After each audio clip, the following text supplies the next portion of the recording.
Wake up, gamers, because you're listening to the Big Thing Dimension with Dan and Bob Video Games. In the new year, I'm just gonna sound like this. This is my new podcasting voice. You can really keep that up the whole time? Maybe. Chris Wolfhard. Oh no, it's iPhone Head. And Dr. Aggro. What did I do to deserve this? Here on GigaBoots. I think you know. That was all Chris. The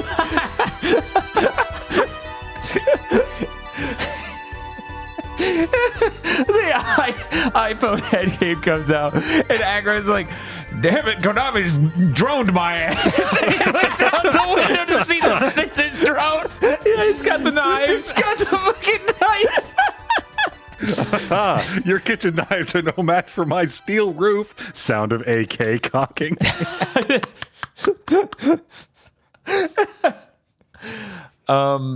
Welcome to Big Thing Dimension number 258. Game of the Year's done. Oh, sorry. Thank God. Welcome to Big Thing Dimension number 258. Game of the Year's done. It's finally 2024. We're all very excited to be here. I heard some Discord sounds. It sounded like someone just fucking left the call, but I think everyone's here. I don't know why I made that sound. Anyways, hello everyone. How's it going? So Dan, are you gonna sell me some supplements that just make me more red? One second, Chris. I think I might be able to simulate that. Let me see. Where the hell is Chris in this? One moment. How do I? Okay, there we go. And then we go here, and then we go to this, and then we go. Okay. So this was my cat boy before, okay, and then he started taking the supplements, and that's what he really. That's when he started really getting jacked. He's so fucking strong now. Oh God. This is, you may not like it, but this is what peak physical fitness looks like. I'm Brainiac 5 now. He doesn't. He won't take the pills, so you have to inject him. No, I feel like hide in a piece of cheese. Yeah, you have to wrap the pill in peanut butter and roast beef and cheese. I've never had the mental image of someone trying to pill a full-size cat boy before. It's just wrestling, like legit.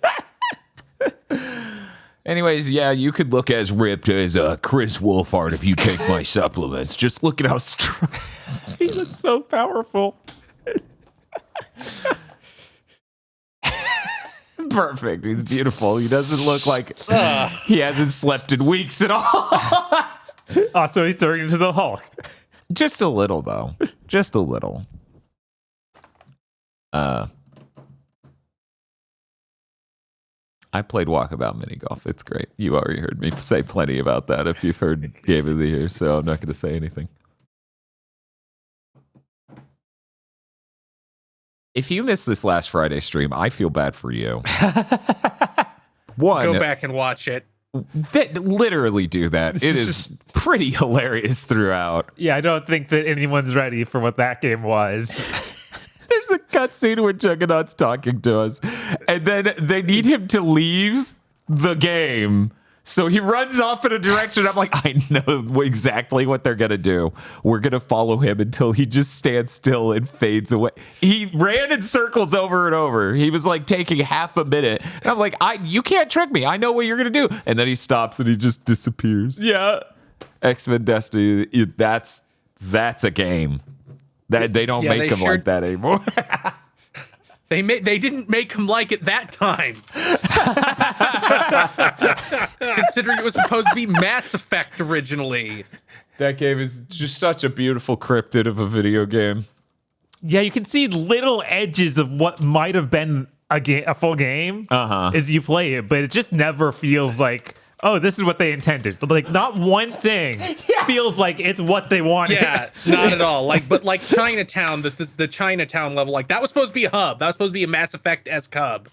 Yeah, that makes perfect sense. It's just a big area with almost nothing in it that you would probably talk to NPCs in. Now they're like, what if you just chased a guy around it? Yeah, what if you followed a dude for a bit and then you met Gambit and then you fucked right out of here, basically? Yeah, that teleports you to the next map because that's usually what it does. It's like, Sometimes they literally write it. right. Sometimes Nightcrawler grabs you and you're now in a new map. And he's like, "What's up? We're gonna go to the next level."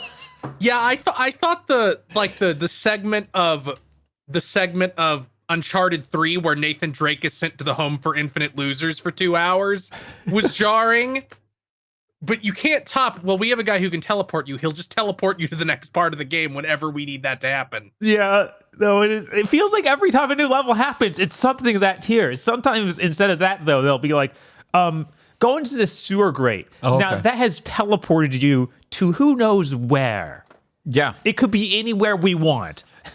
yeah, they're big fans of sewers. There's a lot of sewer prisons and just regular sewers. A and lot of sewer prisons facilities. or refuges. They look the same. Yeah, they're the same exact model, but they're two different things, okay? At one point in the story, it's the underground resistance. Another part, they're clearly locked up all of the mutants and stuff. And you go, wait, what? I thought we were safe here. And it's like, no, that was the other place that looks identical to this. Yeah.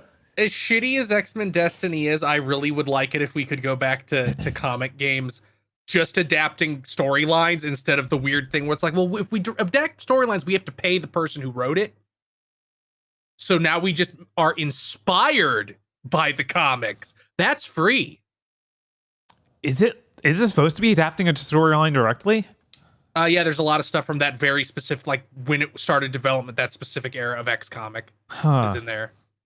I don't know what you're talking about. I enjoy all of the very original things in Spider-Man 2, like when Venom does the cool thing at the end of the game. And I would say it, but I don't want to spoil it. And everyone on Twitter went, that is like very directly from this panel.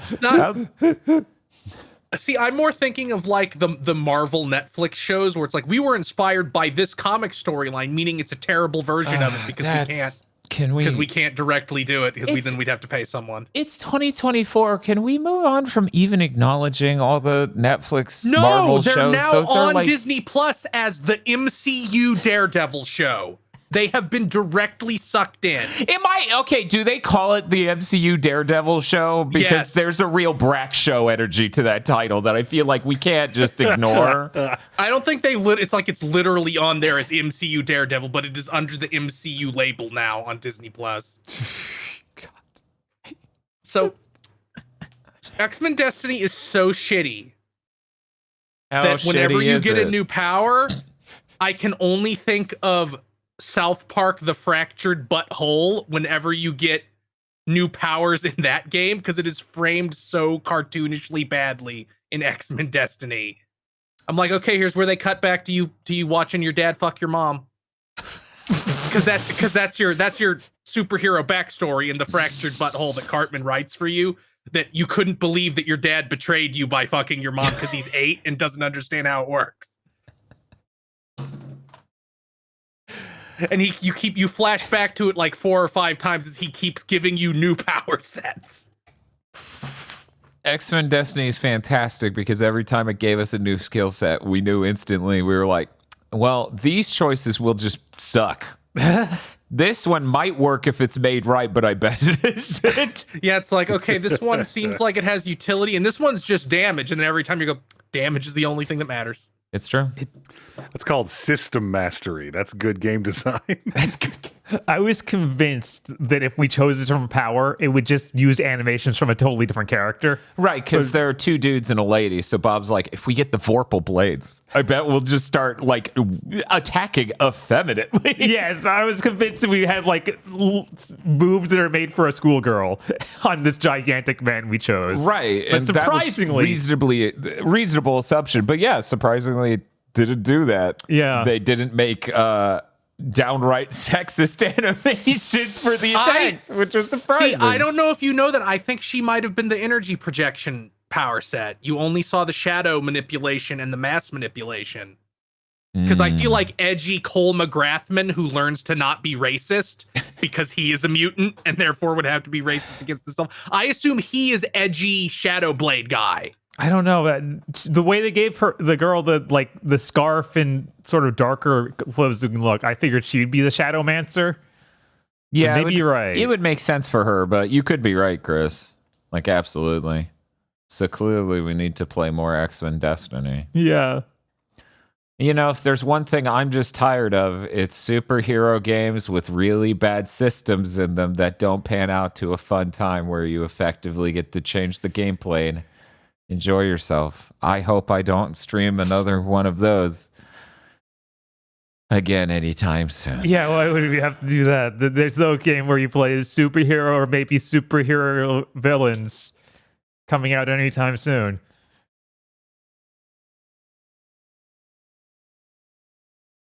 Oh yeah, it's really funny that X-Men Destiny keeps letting you get DNA from other X-Men and get powers. And you find it everywhere, like fucking Wolverine's jacking off in the sewer. Yes, you just find it sitting around and you can absorb it, and then you have a little bit of their power. No, if drinking Wolverine's cum gave you his powers, then all of his girlfriends wouldn't die.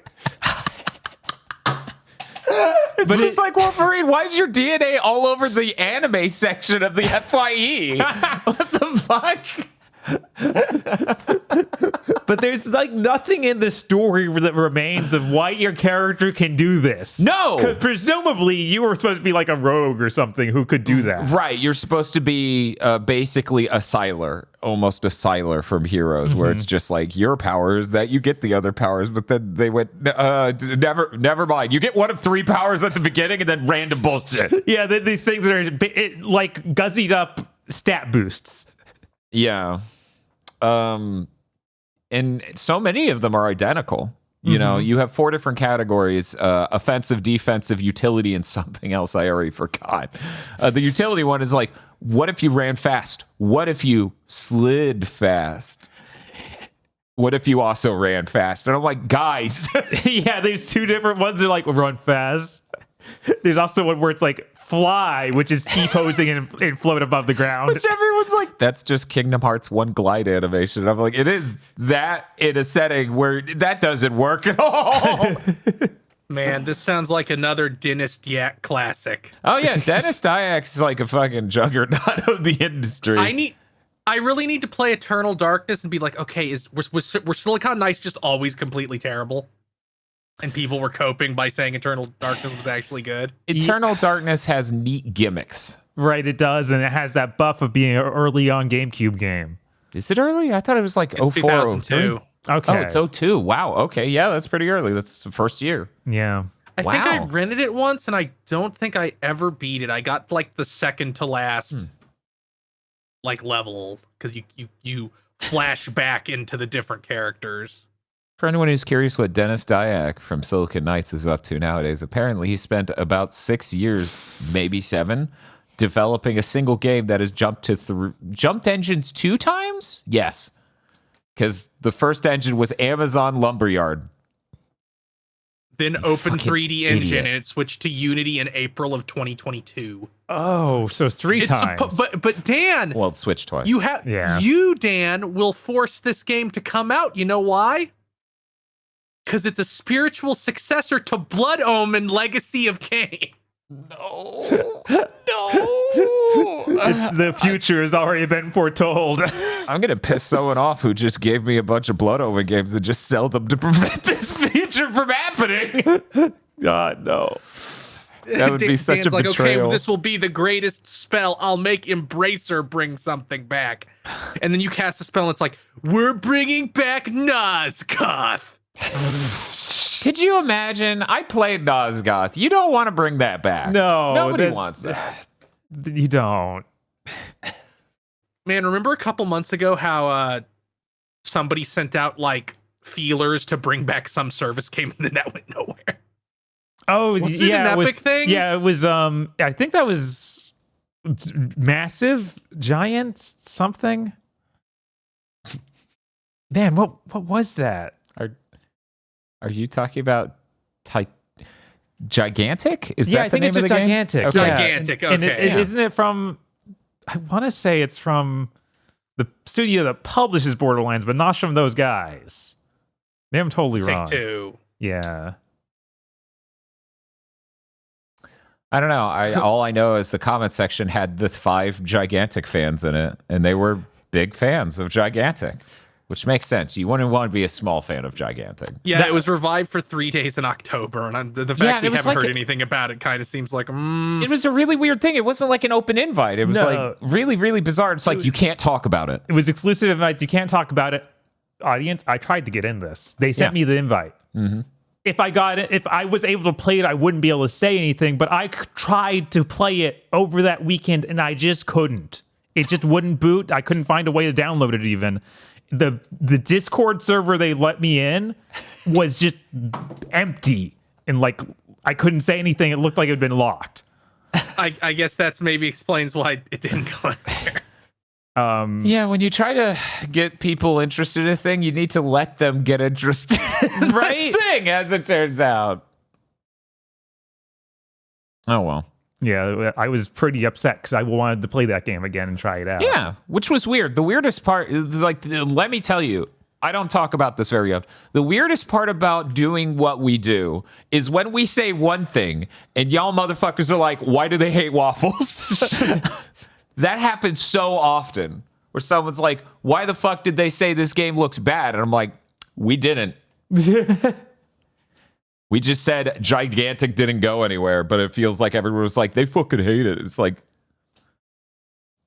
I didn't even fucking play it, bro. I don't know I've shit never about played that it. game. Am I not supposed to say, yeah, that looks like a service game that died? It was a service game that died. Right? That's just how it is. We can't affect the actual reality of it. Right, or its prospects. Because that was the thing. I feel like the conversation was probably much more largely about the prospects of any service game right now. A service game reviving random in the year 2023 or 2024. And their game plan sucked, which, you know, we can see how that panned out. Yeah. Yeah. But yeah, that's... Anyway, X-Men Destiny. Yeah. I look up there and it tells me that's what we're talking about. Incredible. That thing was like 5 hours long. It's not a long stream. No, but it's a really, really good one. Yeah. Yeah. No, it's elevated a lot by you picking a slam chunk fist as your main character and him constantly being like, so hey, can you give me Emma Frost's number? Like every dialogue option. It's pretty good. It's pretty good. Hey. He eventually switched to the next woman he saw. I also appreciated when Wolverine started bugging out because he got psychically dominated. So he runs away and slashes a pillar down so you can't follow after him. And then it smash cuts from that cutscene, which was already funny, to our character staring into the lens, disassociating. Yeah, because that's the only face your character makes. It's like, that's what I'd be. I'm like, you think I'm going after him? I'm not going to try and subdue a hopped up on psychic energy Wolverine. Oh man. Yeah, that was a great time, a terrible game. I feel bad for anyone who spent 60 on it. I appreciate that they at some level knew their game was just trash and made it incredibly easy. Oh yeah. No, that game's definitely tuned on the normal difficulty to be easier than most easy modes. Which goes to show that they know. Yeah. That if this is a game this bad, you probably shouldn't kill the player and be like, haha, you need to get better, because they'll go, I need to drive back to GameStop right now. Yeah, that's the problem with a lot of bad 7th Gen games, is it's like, here's our idea of difficulty. Also, we didn't test the back half of this game because we didn't expect anybody to actually get to it. Right, and also they want to make sure you don't beat it too fast, because the reviewers would then say, this game is 5 hours. And everyone would be like, oh my God. That's $12 an hour. Bob, did that feel like $12 an hour to you, the X-Men Destiny? No. But actually, it's twice that. You can play it again and get the other ending.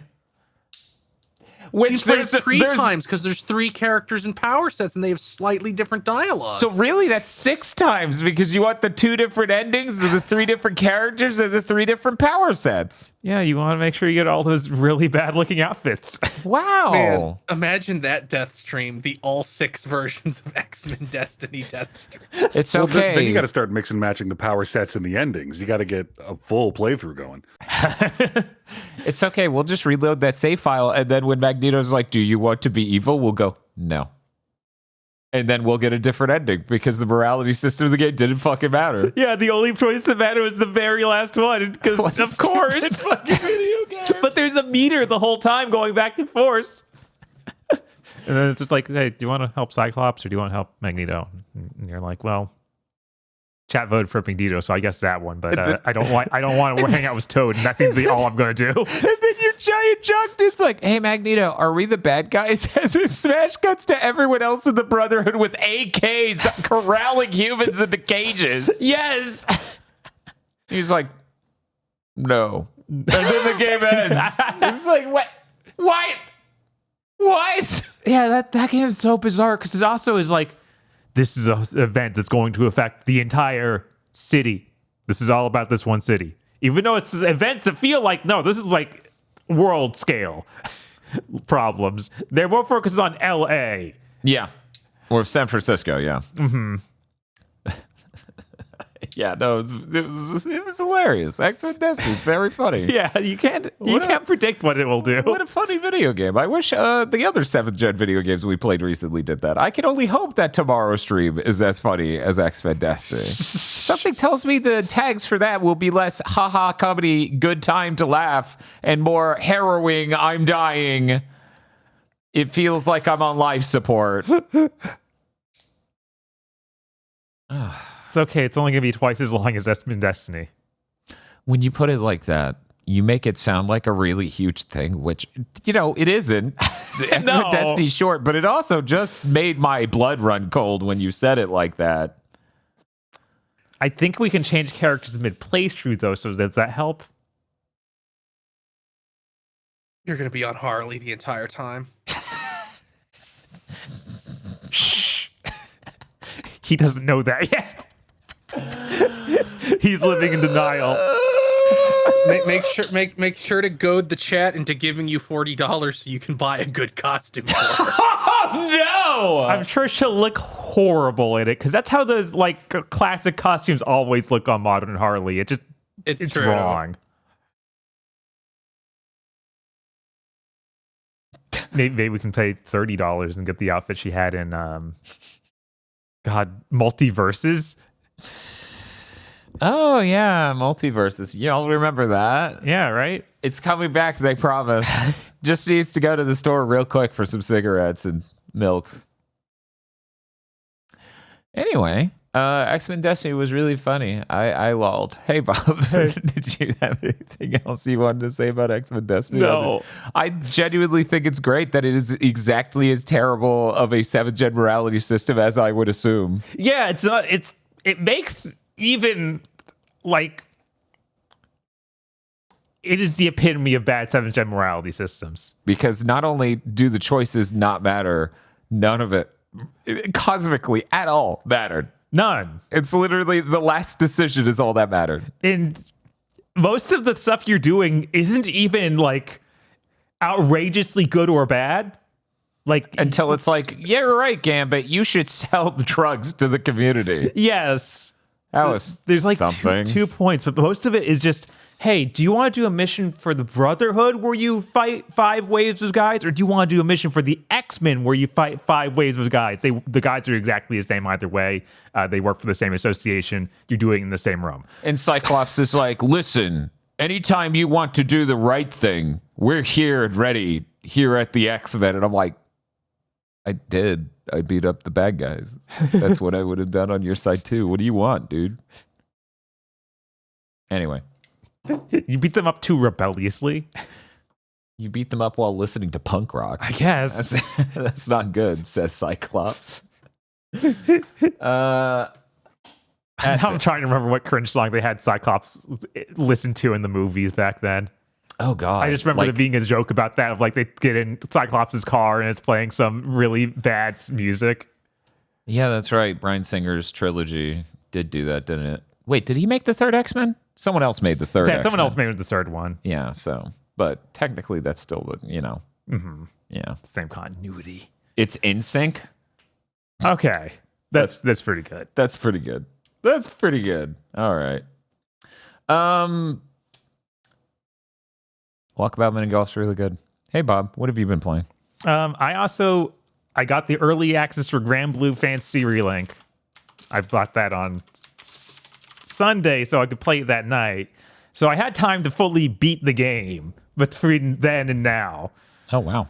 I hit credits, but it seems like there's still stuff after the credits. So I haven't done any of that yet to see what really evolves into and changes to. About how long was the game?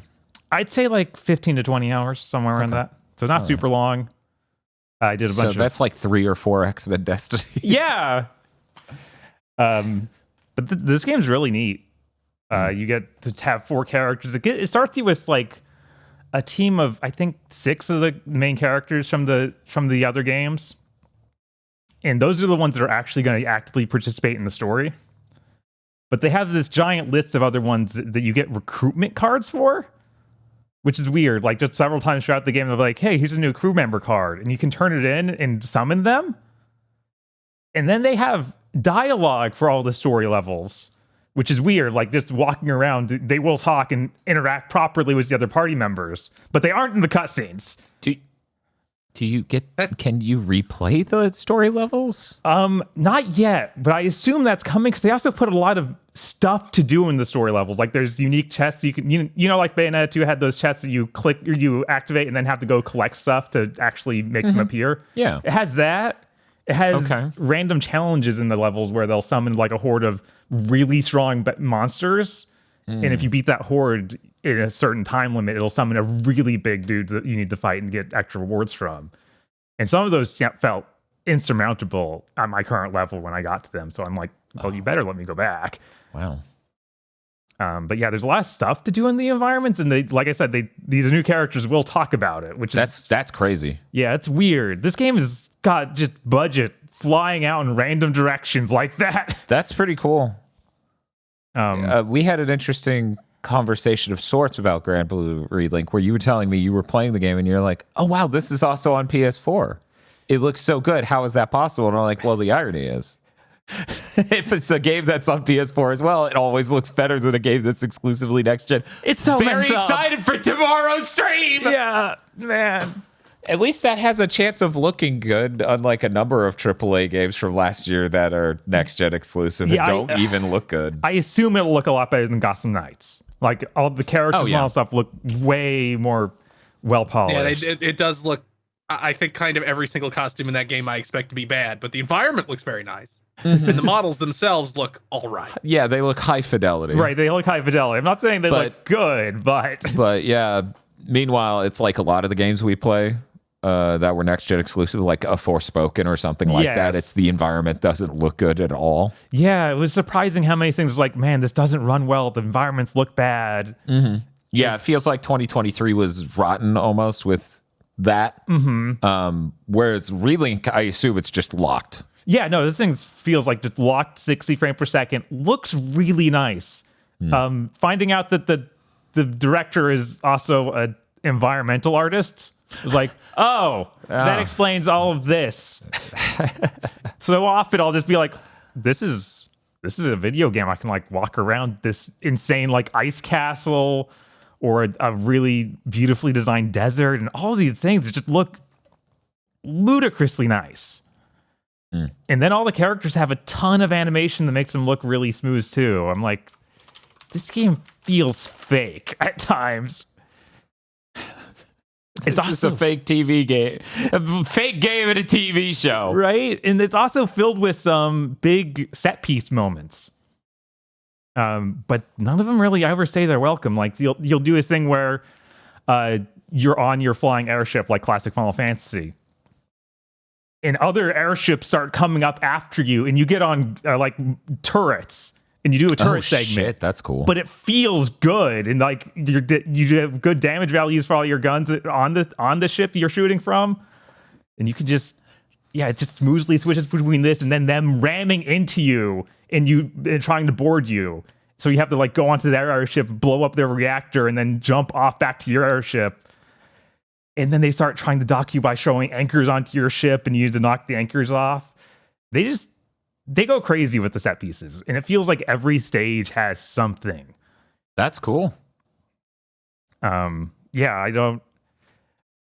was pretty much for a few levels in a row, I was like, did they make this game in order? And because it just kept felt like it was getting better and better each stage. There is a chance. Most of the time, for people who don't know, they do like the early parts of a game last, so that way they know what all the ideas of the game are and can hit the heights. Mm-hmm. That's really funny that it feels like it's just Yeah, because the first level is literally what they put out in the demo for when we played that, which is kind of basic. You just go around this pretty large environment, like beating up goblin camps and saving people. And then you go into the goblins like fortress and fight a big goblin monster. Does anyone in Granblue Fantasy Relink say the phrase typical goblins? No. They actually are surprised the goblins are acting like this because this seems out of character even for them. So they're like atypical goblins. That's what they said? No? No. Oh. But yeah, then it feels like levels keep getting longer and having more interesting stuff happen in them up until like probably 70% through the game. And then for the last few levels, it feels like it bears it down a little bit and brings things a bit down to earth, but goes kind of crazy with the boss fights. And it just levels get shorter when it does that.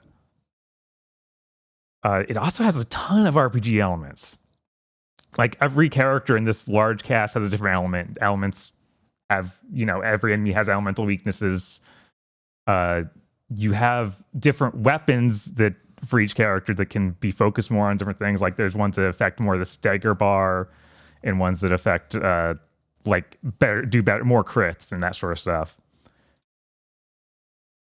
And then when you level up those weapons, that unlocks you can get like a power from it and upgrade that character via that for even if they're not equipping that weapon.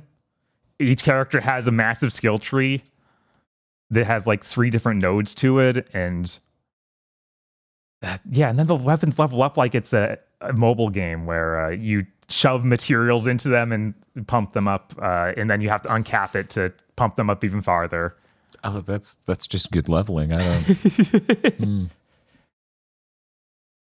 But yeah, this game's really weird, and like it's mostly these like one-off linear stages that have explorable environments and then boss fights, and then you go back to town, and there's like side quests sitting around the town where just you talk to a random person on the street, and they'll be like, "Oh, I want so much of this."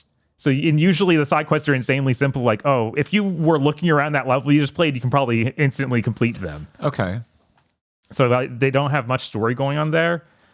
But then they also have this thing called Fate episodes.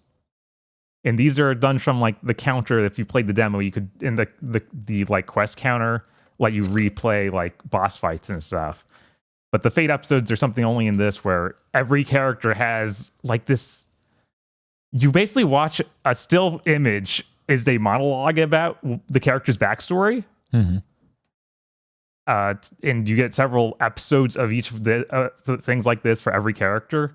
And watching them increases your stats and can unlock new equipment slots. That's the thing in the mobile game, is that the characters have their Fate episodes, and I don't know if these are exactly the same text even. I doubt they're exactly the same, because it feels a lot like, hey, this is like an introduction for you to this character, and then it moves on to something that would be happening concurrently with the game. Ah, okay. Any shadow assassins? Not yet. There might be. There's a large cast of characters I haven't unlocked. Beating the whole game let me get, I think, 5 or so recruitment cards, but there's like 15 characters or something. Jesus Christ. It's insane. So game good? Yeah, game seems pretty good. I would hope it would do more than seem to you because you beat it. Technically. Yes, technically. I like it a lot. It's really neat. And also I like that I can level up my characters enough so that I can kind of just trounce on the story content. Like, I got to one boss. I was like, oh man, this is taking too long. Why is he taking so many hits? So then I was like, no, I'm just going to the quest counter. I'm going to fight these bosses and other things I can do from here over and over again, level up my characters insanely. And I just washed the rest of the game. That's always good. Yeah, it always feels nice when they let you do that. That's kind of what I appreciated about Silent Hope. You do it right. You throw the gear on the correct character, craft it at a lower part of the dungeon, and then just have them party rock the whole thing. Like that feels great. Yeah. In any game. It also has Did you know when I level up, I want to be able to kill the enemies I have been killing, but better and faster. Yeah, it feels like the quest thing that people have compared to Monster Hunter is designed explicitly for that. Because every mission has like, hey, if you beat this within a minute, then you get a bonus. Like, so you're encouraged to come back to this boss fight that previously took you like 5 or so minutes to beat, and then just rinse him. That sounds fucking great. Or get your friends and build like synergy with the characters you're picking and just all pile on and beat on his junk. Or both. Yes. For the higher end ones, I assume, yeah. Yeah, I assume it gets up to there. Beating the whole game only unlocked up to normal difficulty for that mode, so... Yeah, and it feels like... Every character's skill tree like has a cutoff point. It's like, hey, unlock hard mode, and you can go farther. And I'm like, Jesus, what are you gonna do? Because that seems ludicrous. I'm like looking at Granblue Relink, and I'm like, well, like a Dragon 8's 100 hours. This is, I'll beat it in 15 to 20. I'll be safe here. And then I just walk in, and it's like another burn ward. Yeah, I'm starting to feel like no, they're gonna disguise 7B of like, no, you need to get stronger right now. God. Every character has like their main weapon, but they also have equipment, which are some things that are just the most generic named, like attack 1, attack 2. But each of these can be buffed up, and they also have weird things like, oh, this is a combo booster, so the higher your combo goes, the more damage you do. And you can upgrade that by using materials that you find by doing those quests. So it seems like there can be some really good synergy for trying to get you to do all this. So yeah, I need to play more of it to see if all that expands out in the way I kind of hope it does. But just the main game was a lot of fun and had a bunch of set pieces and it had a pretty good story. It is completely separate from the main Granblue story. I watched the anime, so I have a bit more context for everything going on, but I can't imagine you play this and you're like, I don't get it. And if you do, you can play those Fate episodes and they'll literally tell you what happened in the anime. If you do, you should be streaming it. We need to like archive what a cryptid you are to be presented by a story like this and just be, I don't get it. I don't get any angle. What the fuck's a goblin? Yeah, because it's your crew coming into a new Skydom, which is like a new region they've never been to before. So it's the main cast and then an entirely new set of people that are interacting with, that are introduced for this game. And you're fighting like an evil church. Like, it's the most typical evil anime church, and it's great. You got your, like, a little gnome girl who fights with magic swords and has a squad of assassins that also use magic swords. So it's just a pile of flying swords everywhere. It's really cool. In every new character, every new boss they made for this seems really neat. Like there's a dude who has a Buster sword that's wrapped up in bandages like Kingdom Hearts Cloud. And he's like your rival character. And it's just like, yeah, this is just really typical fantasy, like what you expect from a fantasy anime. Is Catalina the gnome girl? I'm trying to find this. Okay. No, that's I think that's actually Cagliostro, weirdly enough. But that's not the person I'm talking about. You can recruit her though. Yeah, there's a whole thing of gnome character. They're called Harven. That's the little halfling race in Granblue. Yeah, it's same race as Charlotte. Charlotte, I think is what her Charlotte. Yeah, Charlotte. Sorry, terminally Charlotte. But yeah, I had a lot of fun with it. I only really I mainly played as 2 characters, but you can play as anyone. And even in the main story, you're required to have your main character, either Gran or Jetta, who you can gender swap at any point in the game. Like you can be like, oh, I didn't like that, and switch over to the other gender, and you can. So Jita can be like, or these two are counterparts of each other, and you're swapping between them, or can you be like male Jita? No, they're okay. They're counterparts. They're the counterparts. Yeah, so you can just switch between those two at any point. And they have like the same special moves and stuff and all the same stats, but they do have completely unique animations. Oh, cool. So they do That's feel sick. pretty different to play. Just like X-Men Destiny. But yeah, yeah, it's a really neat game. There's nothing quite like it. I really find it super interesting. Also, they have like this dude who uses a giant cannon and is voiced by Richard Epcar. And so you can like literally have almost a third-person shooter feel if you want to do that instead. Because you just hold his attack button, he goes into like crouching sniping mode, and then you can just shoot. And there are certain enemies that are like, oh, this dude just spawns a bunch of bombs. I need to stay away from that. So I just chose that character and like ran backwards shooting. Like, oh, that worked. They actually designed this so it's completely feasible for me to play it in a completely different way. But I guess that's all I got to say about Granblue. Really neat game. I definitely just at least try the demo. Like that gets you a chunk, or lets you try a ton of different characters. If you want to just get some experience, and then like, yeah, man, those RPG mechanics are actually fully there. Thank God. That's a weirdly low bar. Yeah, I'm probably gonna look into this. It's complicated because I genuinely am like, well, I know this one's 100 hours, but yeah, right. Those mechanics sound like they got hands.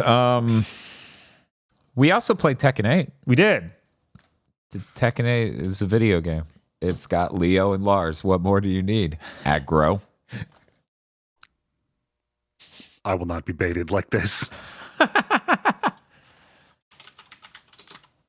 We all know that aggro he can't play it unless Kazuya is there, and Kazuya surely isn't there, right? No, Kazuya is there, so you can pick it up. Don't worry. Tekken 8's really cool. The new systems they put in are deranged.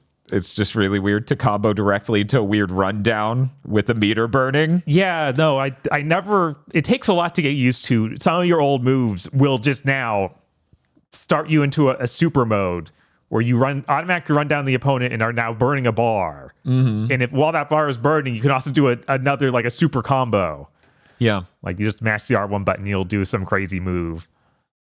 My review of Tekken 8 is such. Reina is great. Colonel Sanders is great. Dragunov's great. Leo's great. Lars is great. Kazi is great. What a great fighting game. That's it. That's all I got. We played probably 100 matches at minimum. Probably. We did play a good bit. At minimum. That's a low end. We played 36 yesterday, and we played 2 other days. We did. So there's no way it's not over 100. Probably not. Gotta check the post accounts and match it up. Yeah, we gotta cross-examine numbers. Oh yeah, Coffee Lady's good too. Yeah, I have hardly played as her. I need to try it out, I guess. She has that great special move. Yeah, where she turns into a Looney Tune. Yeah. Yeah, it's really great. No, that's Tekken 8's really, really good. I wish more people were playing it because I know some people who just are like, I don't know. I'm playing these other fighting games, and I'm like, it's Tekken 8. It's like the funniest thing is like there have been points in Tekken's history where it's like, man, 5 was better. And this, it feels like the least that I've ever felt. Because the load times aren't fucking terrible. Yeah, that helps a lot. It's not a blurry mess of a game. They have new characters that are neat. It doesn't fall into any of the problems it felt like 6 and 7 kind of fell into, where 7 takes over a minute to load a match. That's not okay. It's not okay to take 55 seconds to load a match. It's not. No. It's a fucking fighting game. Get in there. What are you doing? Also, the levels are really cool. Like, they're unbelievably sick. They are cool, but none of them are on a space station. But they are in space. They are in space. You just got to use imagination that this meteor or whatever you're on, this asteroid, is a station. You beat the story, right? Yes, I beat the story. Story good? Story good. First good Tekken story. Whoa. Crazy. I'm like, wait, what's the gold standard for story mode? Is it better than Mortal Kombat 1 story mode? Yes. Wow. How do they do it?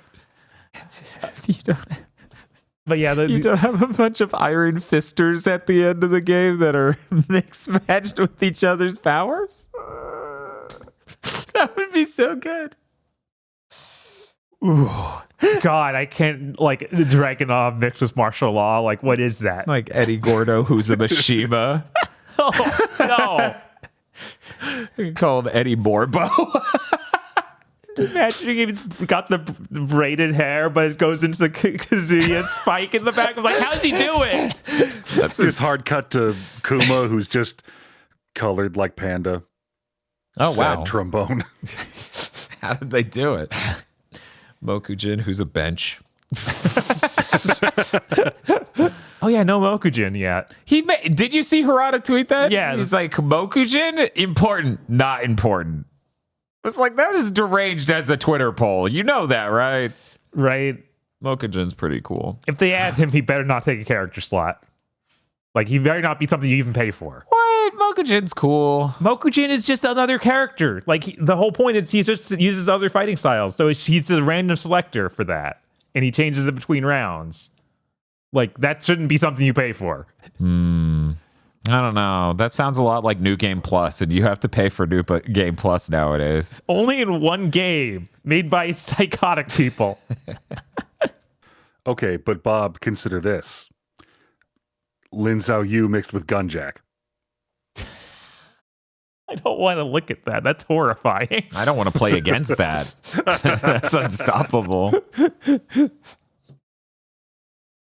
Bob, what are your Tekken thoughts? Because I know my thoughts is Tekken and it plays good. The story mode could use more characters having more time in the spotlight. It feels like that's what's really missing. It focuses a lot on Jin Kazuya. Other than that, it's real cool. I tried a little bit of the story mode that's like the fighting arcade stuff, which is neat, but they've hidden behind it. One of the modes I really like playing just is a one-off thing, which is the ghost battles, where you just continue to play against harder and harder opponents with goofier and goofier outfits. And it's on the menu, so and it says it's locked behind this other mode. And I'm like, how much of this mode do I need to play to just let me play the game I want to play? Which is a little frustrating, because I think I should be like an hour into that arcade mode. And it's like, this is a neat tutorial sort of thing, and I like it, but let me do the thing I want to do. Could be worse. It could be like them locking every trophy in Tekken 6 behind that horrible action mode. What are you talking about, Dad? That was like my first platinum. It was so easy. Yeah, it gave me the story. Was your first and worst platinum. It gave me the full story of Lars. Cool. That's worth anything I have to go through as a player. Yes. Man, what a crazy cast that was. Lars and Elisa were added for Tekken 6. Yeah. No, they had some good additions in 6. They also added Leo, but I don't know how important to the story Leo is in 6. In 6, I can't remember if they were. They are actually strangely important in 7. Leo? Yeah, 8. Actually, okay. I was like, I don't remember him being important in 7. In fact, I don't remember Leo in 7. Yeah, almost nobody was important in 7, except Akuma and Heihachi. Right, which I'm sad they didn't bring back Akuma. That's a real bummer. Akuma was fucking sick in 7, and frankly, I would like Akuma to be in really great fighting games. Yeah, I don't. For some reason, I feel like I saw Harada say that you wanted Rugal, and I'm like, yeah, please. Yeah, that's a good trade. You know what? Yeah. Yeah, that's a good trade. That's like the King of Fighters boss I would want, honestly, even more than Geese. Like, there's just something about Rugal that feels just like, no, that's a Tekken character. Right, yeah. I agree. Is it because Brian Fury and him might share a certain energy that's hard to pin down? Yeah, but somehow even more robot DNA in Rugal. Anyways, y'all need to learn Tekken. Learn how to play Tekken. If you're over the age of 30, how do you not know how to play Tekken? Like it's covered in school or something? Yeah. Okay, home ec, we got Tekken Tag. Hope you brought a controller from home. No one wants to share. They're all sweaty and gross. We couldn't get the arcade machine in here. Sorry, kids. Yeah, no, Tekken's really great. Soulcalibur's great, but that shit's dead. Yeah, They make a new Soulcalibur, I'll be jazzed, but I'm not even remotely counting on it. Yeah, I don't know what happened. Like, I shifted from mostly liking Soulcalibur way more than Tekken way back in like Soulcalibur original and Blade and Soulcalibur 2 days to liking Tekken a lot more. But I still like Soulcalibur. And I'd love for it to come back. I like both of them immensely. They're some of my favorite fighting games. It's too bad 6 happened and it seemed like literally no one cared.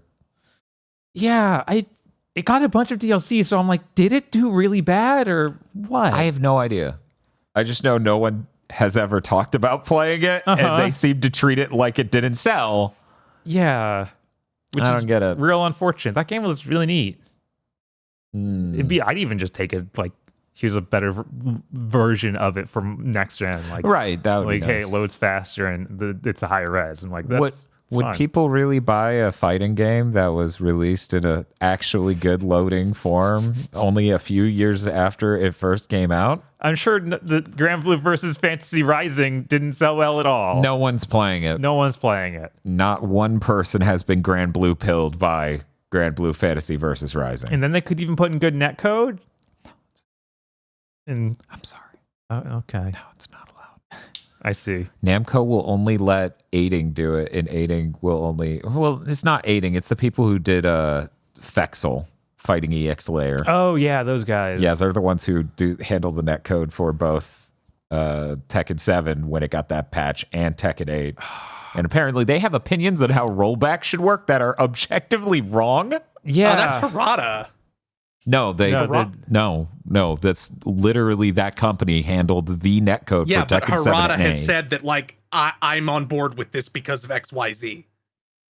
Okay, I didn't see that. I just know for a fact that the people from that company coded the entire thing in a certain way where it just doesn't. Yeah, the first day I played it online, I couldn't find a good match. And after every match, it would literally lock up on the screen of like, okay, not the rematch screen, but when it would normally kick you back to the main menu and let you like start searching again, it just lock up there.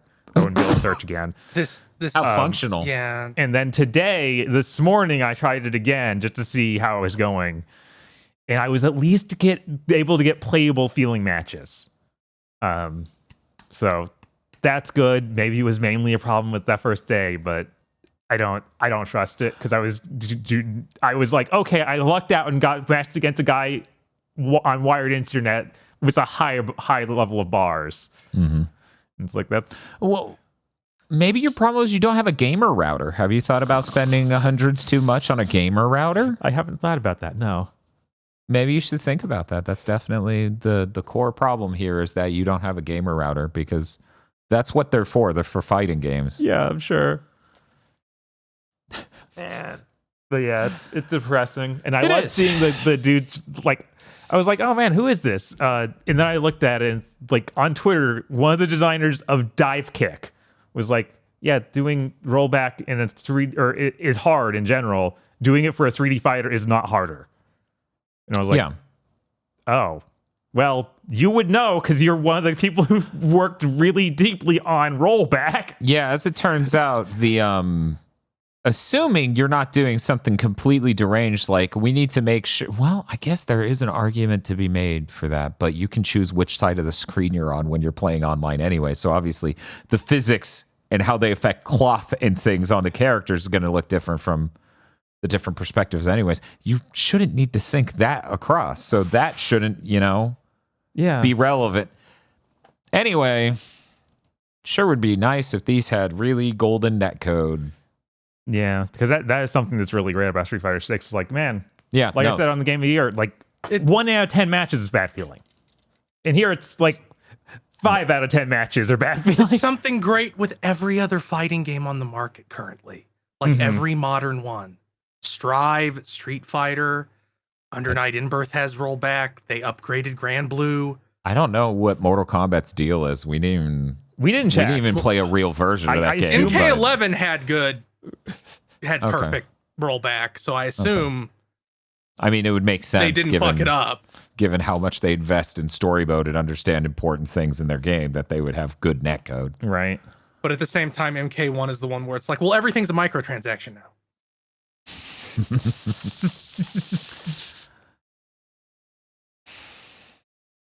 Anyway, But yeah, that's all I gotta say. That game, it looks gorgeous. it looks gorgeous. It loads fast, and like the input latency is the lowest Tekken's ever been on a console, apparently. That's crazy. Yeah. That Which, just makes sense. It feels real good. yeah, no, it feels fucking solid. That was as tested by Noodles, which is a person who does a lot of input latency tests, so trustworthy. They got the spreadsheets to show it. And that's awesome, because 7 wasn't that snappy, and 6 definitely wasn't that snappy, and they took forever to load. And yeah, it's a crazy concept, but your fighting game should load matches quickly. Otherwise, I just get tired. I go, do I want to change characters? No. And I'll have to load forever. Multiple times. Anyway, did you want to say anything else about? No, not really. For anyone who's just unaware, Tekken 8 also has the character customization that, you know, they sort of started with Soulcalibur 4 in force, and now it's just like every character must be that level of ridiculously customizable. So I'm seeing people make Travis Touchdown and other characters. It's really good. Yeah. Yeah, a lot of weird character costumes I've seen. A lot of Luffy being king. Or Goku. Or Goku. Or Goku being king. Did you play anything else? No, that's everything I played. Hey, Chris, what have you been playing? I played several things. I played the first 60% of Darksiders. Oh. Man, it was cool when games had like characters with designs. Yeah, I always hated his look, but I respected it. Yeah, he's like big Blizzard, World of Warcraft, Death Knight man. Mm-hmm. That game's sure better than a lot of 7th gen games. Granted, running solidly at 60 frames Oh a yeah, second. I watched a helps little bit of lot. your stream, and I was like, "That's not the game. That is not what that game was like." Hey, looks it had like- day and date. It had day and date PC version. So on one platform, it was. Are we sure they didn't also redo every texture for this release? Maybe, I don't know. It does look alarmingly good. Man, you know what's great? When games run in a high resolution and don't try to fake running in a high resolution, so they look bizarre. They look like you rubbed Vaseline over them.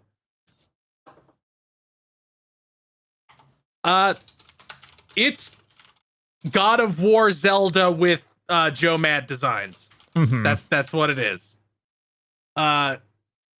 It doesn't seem like it's gonna run out. I kept expecting to hit that point where it's like, you need to go get the 4 things. I'm like, well, I'll get 2, and then the other 2 guys will both show up outside the door of the second one and be like, we're here right now to fight you. But that doesn't seem like it's gonna happen. It seems like it's actually going to progress normally. Not very good boss fight so far, though. Pretty lame. They're all kind of do one thing, and then the guy goes and falls over, and you get to pound on them a little bit. And you do that like 3 times, and they're dead. Yeah, I remember that being one of the many things. Like you're kind of like Zelda, but you're doing it all wrong.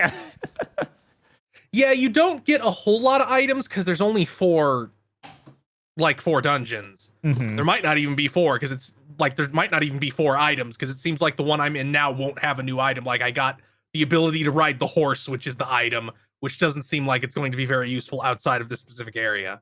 Huh. And the story is nonsense. It's like, yeah, here's a bunch of these, like the blank. There's like 4 of those, and I'm like, okay, I'm sure that you're very invested in your rich cosmology. I don't know what the fuck is going on. You're a horseman of the apocalypse. What more do you need to know? I'm a horseman of the apocalypse. He came down to do the apocalypse, but the apocalypse hadn't happened yet, and doing that let the demons of hell come out and destroy the earth. And then you get put on trial for starting the apocalypse too soon. And they let you go so you can find out who actually started the apocalypse too early. I believe that is the story. That sounds right. I remember it mainly from recaps in 2. I think it's very stupid that they changed all of the they got rid of most of the 4 horsemen and they made them all like generic edgemen. Because the 4 horsemen are famine, pestilence, death, and war, right? Those are supposed to be the 4? Traditionally, yes. Okay. In Darksiders, they're war, strife, conquest, and death. So they're all like generic Kratos men. I mean, their designs are fine, but like spiritually, they're all Kratos. Wait, you actually get to see them in that one? No, I'm talking about like in the future ones. Okay. I was like, I could have sworn that they just teased what the other horsemen would look like, so you could be excited for the sequels. Yeah, I don't even think you see the 4th one until that RPG that's a prequel. Probably not. You're talking about the top-down Diablo like? Yeah, the top-down Diablo thing. I do wonder if Joe Mad's gonna like force through the final game, because that's all that's left. Is the last one. And he seems very dedicated to this project because he keeps managing to get it to move forward in the current state of the industry. Isn't it owned by Embracer now, though? So it feels kind of doomed. Maybe he might own it. Like he might have some kind of stake in it that keeps that from happening. Because he still works on the newer ones. So who knows? It might be saved from that element. Yeah, because I do believe it is owned by Embracer now.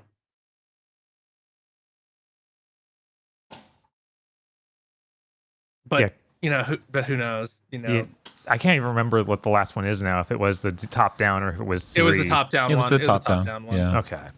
Yeah, because that was weird. Joe Mad Studio made it even because Joe Mad started Airship Syndicate is the name of the studio, and they made that Battle Chasers game. They made Darksiders Genesis. They made Ruined King, and oh no, they're behind Wayfinder. Oh, that thing, the MMO action RPG. Yeah. It's okay. We have funding from a Rhode Island baseball player. Yeah, it's like all of us do the collar pull. Yeah, but Darksiders is real cool. I'm excited to beat it on Saturday. I didn't beat it early beforehand because my PS5 croaked. Oh, my PS5. That happened on stream? No, it did not happen on stream. Because it was the power supply. So in PS4 mode, it's fine. Because the PS4 mode only pulls 80 watts, up to 80 watts. The PS5 mode pulls up to, I think, 200 is what the PS5 mode will pull. Yeah, if a game is really tapping out a PS5, a launch PS5, it hits nearly 300 watts. It's like 287, yeah, 285 or something. So basically what happens is it would run any PS4 game fine for as long as I wanted, pretty much. But like 10 minutes of a PS5 game, it's like it's too hot, turn it off. And I'd reach my hand back to where the power connector is, and it's like scalding heat. That's crazy. And you said that your controller also got burnt up by this, right? Yes. And I think they were related. I think actually the PS5 killed the controller. Yeah, at the because point... when I went to I traded the PS5 back into GameStop to get whatever they would get from me. Thank you, Sony, for not dropping the price, because they give you a colossal amount for a PS5. Yeah, that's nuts. I never thought I will buy a launch console, keep it for 3 years, and it will retain most of its value. Yeah, that's nuts.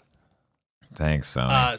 But I took my burnt up DualSense and it's like, hey, test this for me, because they have the tester. Mm-hmm. It instantly tried to melt their tester. Oh, like they plugged it in for 1 second and it's like, it's not getting anything. Why do we smell burning? And then they unplugged it and it's like the connector is hot.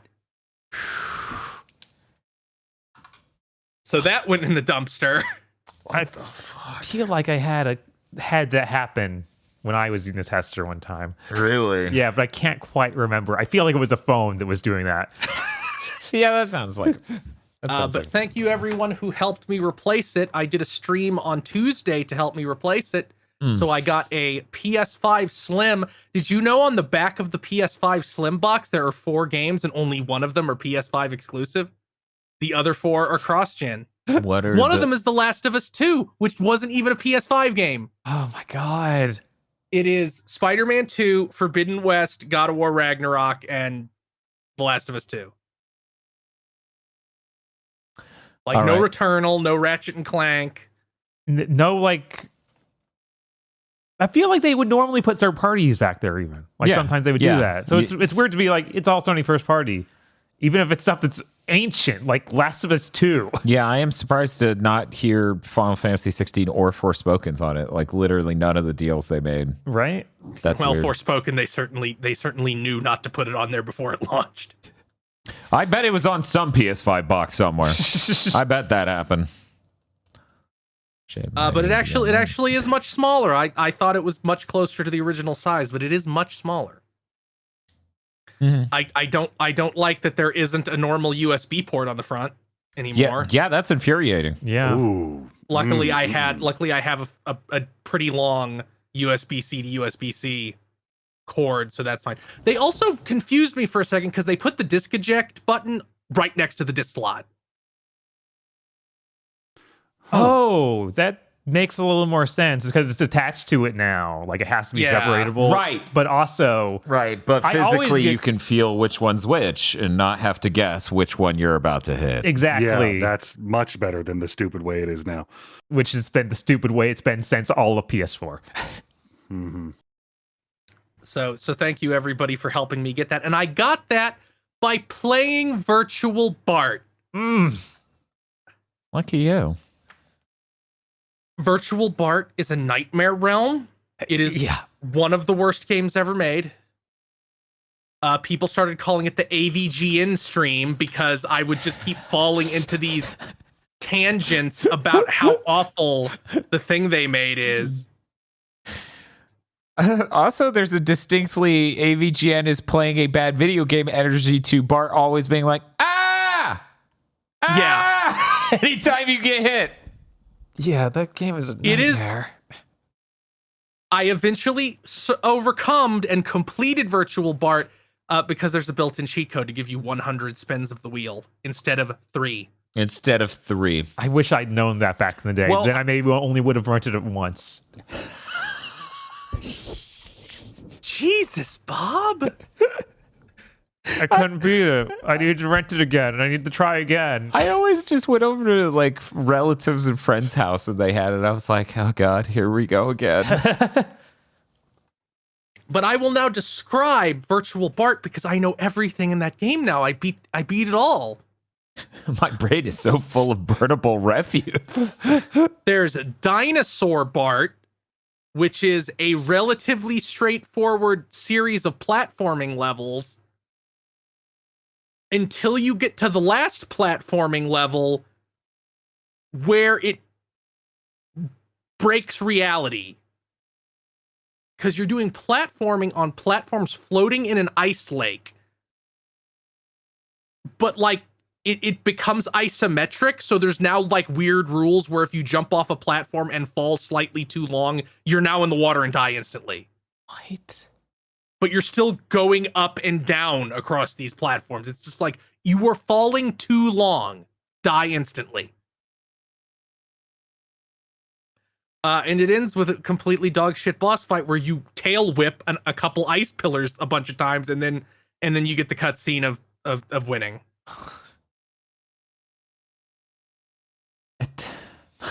Yeah, I don't know if I've ever beaten any one of these games. So No. I think there's 2 of them that I think are almost plausible for a normal human being to achieve with practice. And there's one that's like a mini game that's kind of achievable. The other 3, no, I don't think it's possible. There's Baby Bart, where you swing along treetops and then run across clotheslines and then race in a shopping cart and then platform across seals that are in a backyard for some reason that have balls on their nose, and they go up and down behind a fence, and if Bart's toe gets below the visibility line of that fence, you die instantly. yeah, of course. Because That seemed impossible until I discovered that they give you a hover in that section that you didn't have prior. That's on X on the Super Nintendo controller. What? Then your Pig Bart, which is a puzzle platformer where you have to find keys and save pigs, and then there's 2 really bad platforming levels, and then a really weird boss fight against business executives.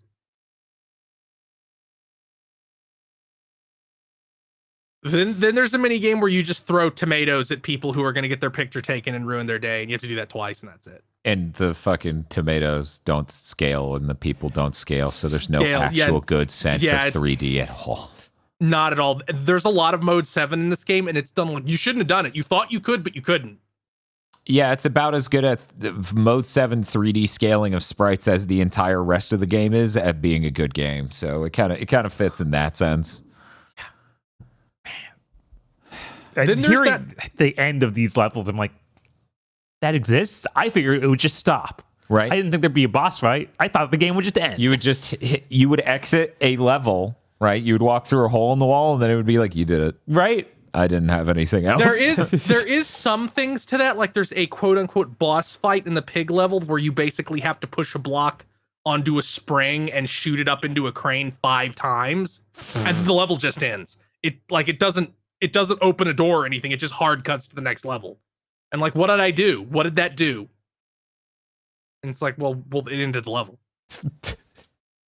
Then there's the dog shit water slide level, which I hope you're good at recognizing a sprite and then pausing instantly so you can see what direction you need to go, because it's printed on that NPC's pants. There are arrows on it that you cannot see unless you pause the game when he appears. That is how you're supposed to tell which way to go. Wow. Yeah. Wow. And then the last one is like a 2-minute long Mad Max thing where you're riding a motorcycle in horrible looking mode 7. You just have to get to the end of the level. That's the hardest one. Really? Because it follows like no rules. I guess it makes sense. If it's hidden behind everything else, it would be untested completely. Well, it's not hidden. It's on the wheel. Oh, okay. You know how Mario Kart, the original on Super Nintendo, is kind of rough? Uh-huh. Now imagine some like Western game programmers bashed it out in 2 weeks. Right. Basically, you'll die real fast. It's almost like Road Rash, where the enemies will just spawn instantly and stick to you, and the moment they die, they respawn.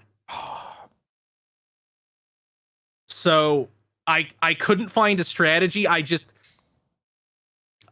was like, okay, Siri, set a timer for 3 hours and 30 minutes, because that's that was the length of time the donations demanded.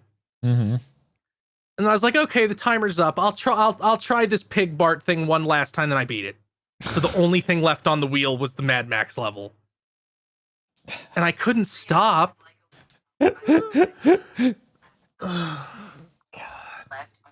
Yeah, that's terrible. Like we were playing Virtual Bart just off stream a few weeks back, and it was like, that game is one of the most rotten experiences you can get on a Super NES or Genesis. Mm-hmm.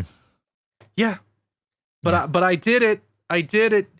You know what you get? You know what the ending is?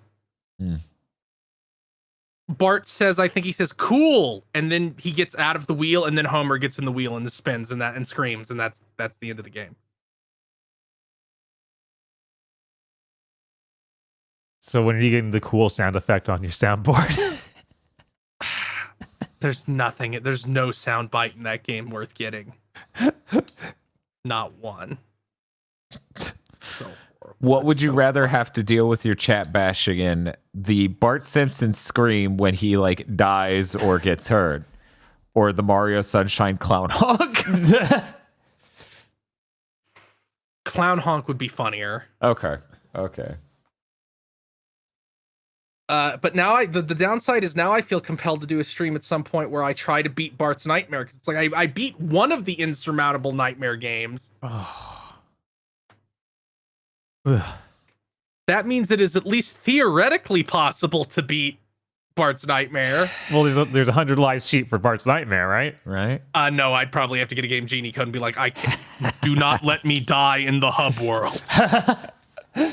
But the hub world also seems a lot more something you can learn to deal with than the wheel. Because you have no control over the wheel. There is no element of control to the wheel at all. But at least in Bart's Nightmare, you can like regain life and do things. Yeah.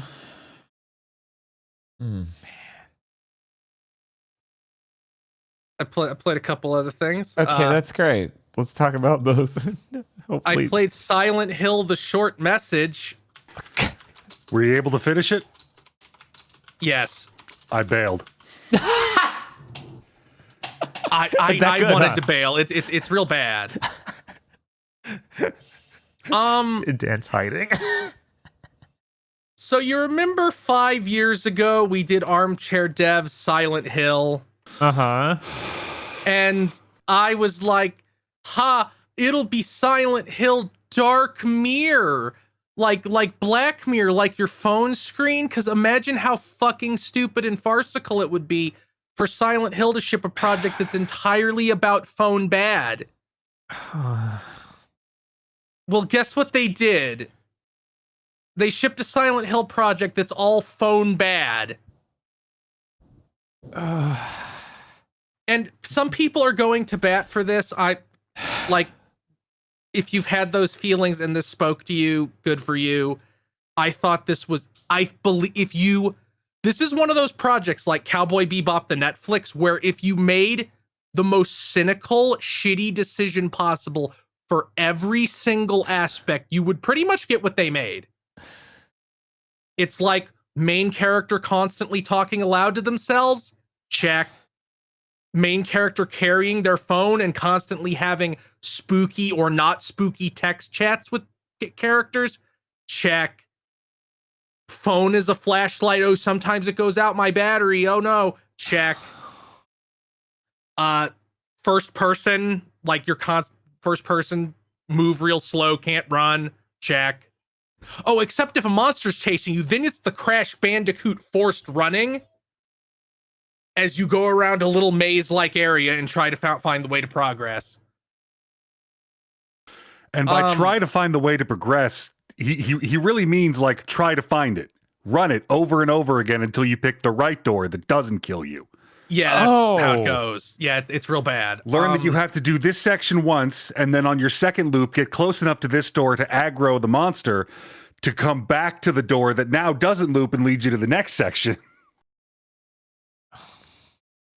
Yeah, I didn't care enough to look who made this. I know Hexadrive was involved. But that's weird. It's real dumb. Like, it's real dumb. Like, when I'm playing a Silent Hill game and I read a newspaper clipping and it starts talking about the Silent Hill effect, where depressed people see fog when there is no fog, you're losing me from the start. Uh-huh. And then I look at an item and it's like it's a book about trauma and how people deal with trauma, and I read the description of what it is and like, this sounds fake. Is this real? And then I search it and it's like, no, they made this fake coping mechanism up. So again, that's the thing you don't get to do. I'm sorry. So we were talking about it. Uh-huh. And how, maybe someone at Konami didn't understand what PT was. Yeah. And they were like, oh, if we stealth drop a free Silent Hill game, we'll get all the cool coverage that PT did. It's like, that is so many orders of magnitude, not understanding what occurred. Yeah. Yes. As soon as the looping started, I'm like, oh my God, this is PT at home. What the fuck? That's insane. This feels like an indie horror game based on PT that would have come out a decade ago. Yeah, like, they just clearly don't understand what that was.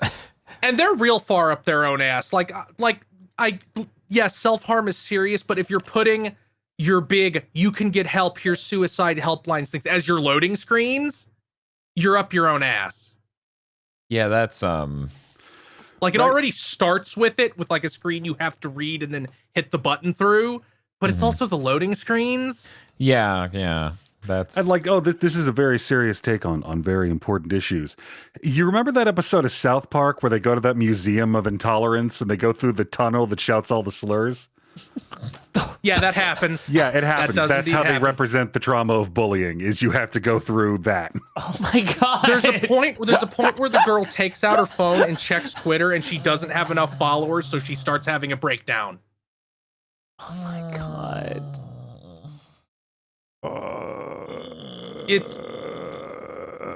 It feels like I don't get who this is supposed to be for, because there is blood and gore in this.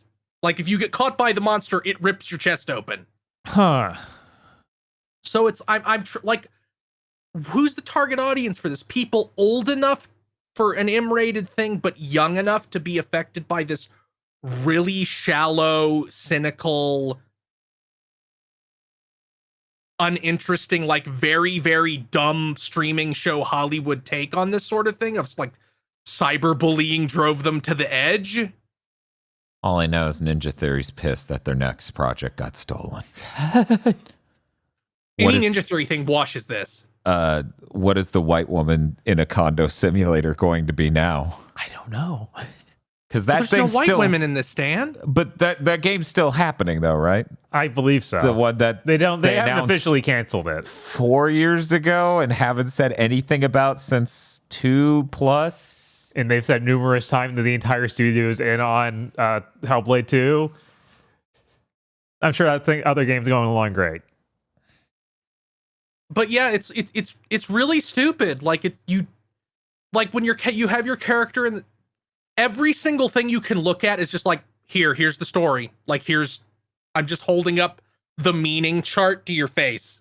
Read it. Like, I shouldn't be leaving your Silent Hill project and being like, man, Life is Strange covered teenage bullying and suicide a lot more accurately and meaningfully. That doesn't even surprise me.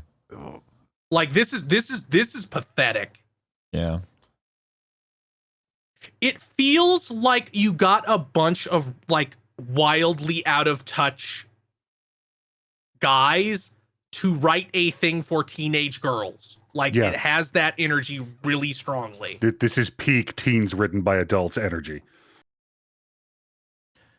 I don't know why they released this. I don't know what end they made to release this.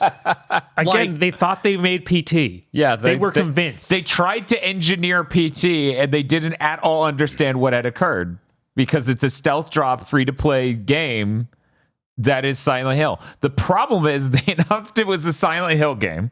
There's no mystery box of what this game is and who made it and why is it here. And it's terrible and screaming what it's about in your face. Yeah, I think a big problem with that is that it's about like an hour and change. So you have to go through the entire quote unquote mystery and resolution in 70 minutes. Right. Which makes it farcical. Like, they shouldn't have made this. They shouldn't have put it out. I don't know what they were thinking, but considering how all the other things that they seem to be making, they don't seem to know either. Right. Mm-hmm. The important thing is that they're making things. I feel like a lot of Silent Hill fans would be happy if they just weren't. Yeah. In fact, I think considering response, I don't think I've seen a single Silent Hill fan be excited for any of these projects. In fact, after this and that trailer for the Silent Hill 2 remake, I've mostly seen, please don't ruin Silent Hill F, the only thing there's any hope for. Please don't ruin it.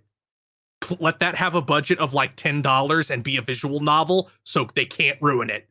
Yeah, that like honestly, it needs to have nothing in it but writing. The thing should be kind of like 13 Sentinels, where it takes forever. It's basically a visual novel and just has an insane amount of written content in it. Yeah, it's There's one part that I think is kind of neat, where you're going through an area full of sticky notes that say the slurs. Okay. And they're not real slurs. They're things like idiot and creep. Oh, that's like, yeah. And okay. insane. So, that's another thing for it. Like they don't go in at all. Like I think there's like slut once.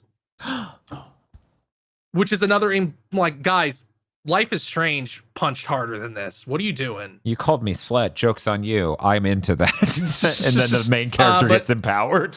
But the monster starts chasing you through that area, and all the sticky notes become like blinking eyes. Mm-hmm. And that was cool. That was a neat thing. Yeah, they showed that in the trailer. They did. Yeah, that was pretty much it. It also That was feels all the like it gas was. this had. It also feels like it was made by an idiot. Like, I mean, I mean, everything I've described says this, but there's this element where a girl's a street artist, and she does paintings of sakura blossoms, like coming out of a person's injuries, like the branches. Mm-hmm. And there's a bunch of there's text and stuff where they talk about, oh, it's like death and rebirth. I'm like, did you was this made by like some really out of touch person who's like, well, white people don't know what spider lilies are. Have it be sakura blossoms. They know that's Japanese. That's how it came across to me. Because I'm like, I don't understand this. I don't think this is a thing. Maybe I'm just ignorant. It seems like they just turned the spider blossom symbology into sakura trees because no more people know what that is. This game's genuinely so terrible. It comes off as that one YouTube comedian who made the every indie game I've ever played video where it's like his girlfriend calls him to break up with him again. He's like, that is my girlfriend calling. She's going to break up with me again. And he picks up the phone, and once he has the trauma of that, he gets superpowers. Yes. That's really how it comes off. Like it's this weird, this feels so out of time. Like 5 years ago was too late for this project. Yeah. Like, this feels like it came out alongside Life is Strange, Gone Home. Like, it came out a couple of years after this. It's like, what if we made Life is Strange, but it was Outlast? What a winning combo. They just mesh so well and will definitely produce something excellent. That's great.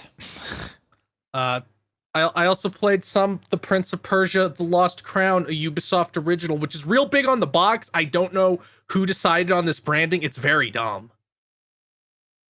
Like, please drop that branding, Ubisoft. I don't understand the point. They're not the only ones who did that. That became a weird thing around 2022 for companies to be like, a blank original. It's like, yeah, I know, because it's a show on your fucking network. Like, yeah, EA also did it. Yeah, EA did it. In EA's, it had more meaning because the studio retained the IP, I think.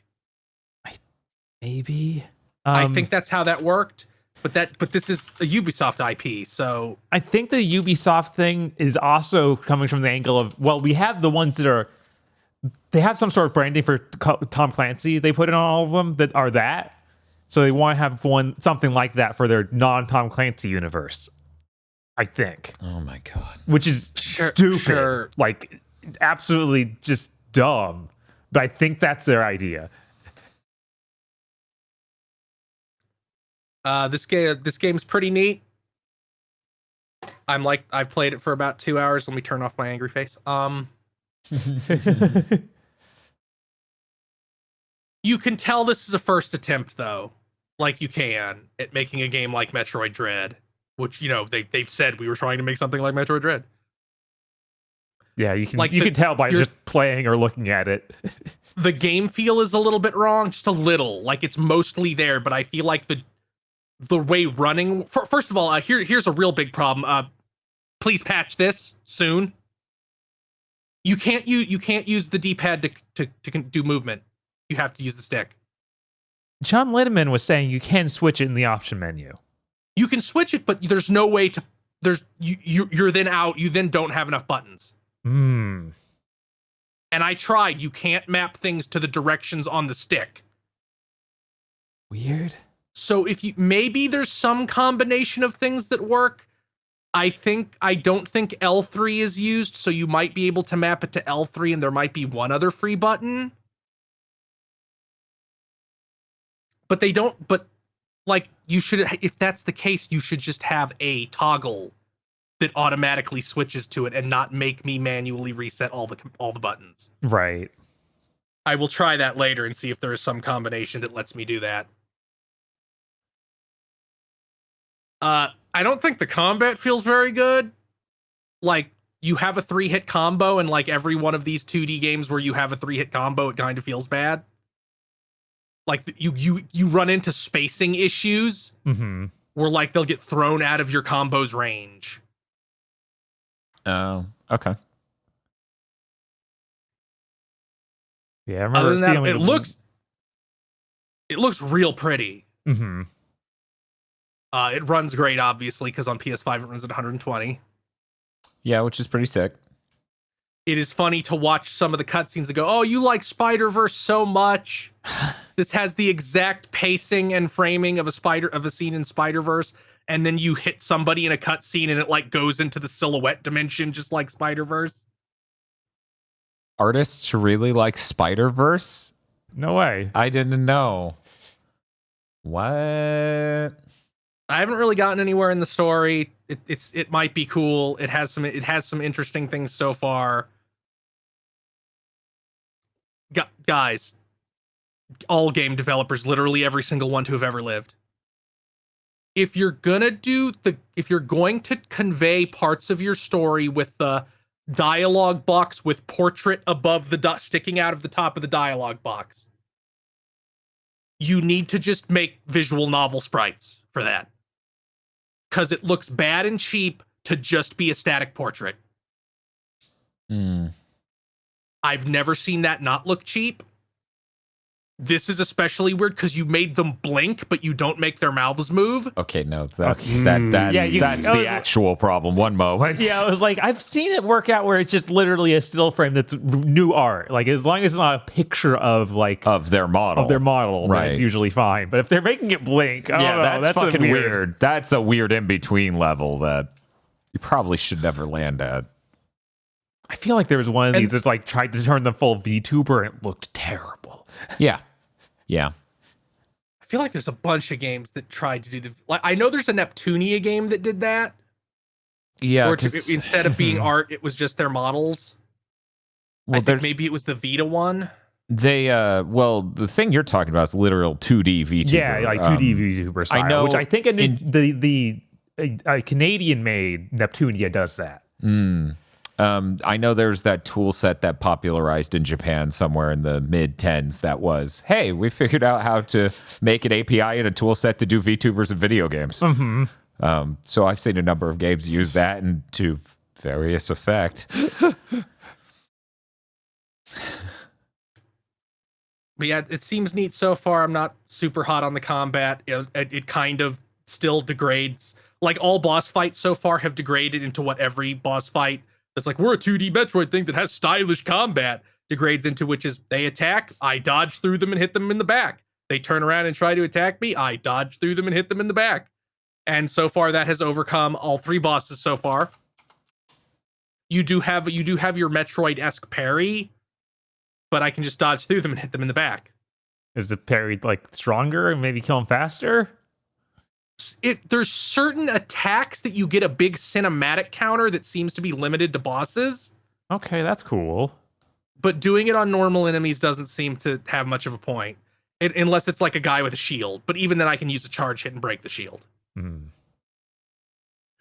Yeah, I think in the demo it let me get like emblems and stuff that enhance the parries. So maybe it's there is an equipment system. There's an upgrade system too. I'm a little bit worried because I found an upgrade system for the weapons, and it's like, here's your Dark Souls materials you need to upgrade this weapon. And I'm like, I don't want to be gathering Titanite shards in a Metroidvania. That might work out. I don't know. That is weird, but it might work. Yeah, so far this seems very neat. It looks very nice. It runs nice. It controls well enough. There's whenever it's like, okay, actually do a platforming challenge to get through this area, that's pretty fun. I just hope that they've level designed the game properly so it doesn't constantly force me to go through the whirling blade hallway. Like I'm afraid that it'll get to like, or it becomes like hallways full of enemies like Circle of Moon does at the end. Or it's like, what's your level design? This straight line full of armor, guys. Sounds pretty sick. Now I'm just imagining for some reason a Mirror's Edge Metroidvania game. That feels like something that's going to happen. You're right. Like it just feels like they're not going to make a third one, but they'll pay like some studio to make like a lame Metroidvania thing. Like, it's just as good, right? and I'll eat it because I'll eat the slop. But Jesus. I went down my rabbit hole over here to make sure what the exact software was that started getting popular in the 2010s, and it is literally live 2D. That's what I which thought. Which is the exact thing that's used by a lot of VTubers and stuff. I didn't realize they made that transition as a marketplace tool. Or as you may know it from the new visual novel, Opie Aero App Academy, Bigger, Better, Electric Boobaloo. I wonder what's bigger and better. I'll have to go check that out after It's on Steam, so feel free to figure out if that visual novel's for you. It came out last year.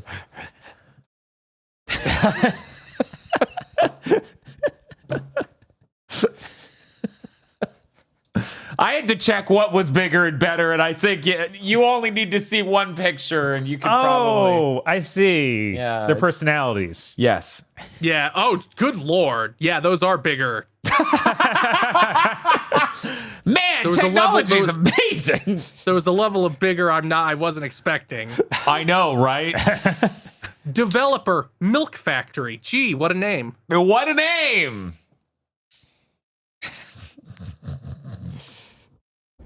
Yeah. So is that neat. in the new Prince of Persia game?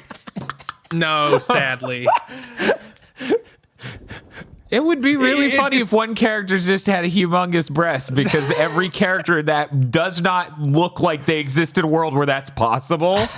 It's just like normal proportions, cool, chiseled, hard cut. Her. Yeah, they kind of have a little bit of like Blizzard design going on.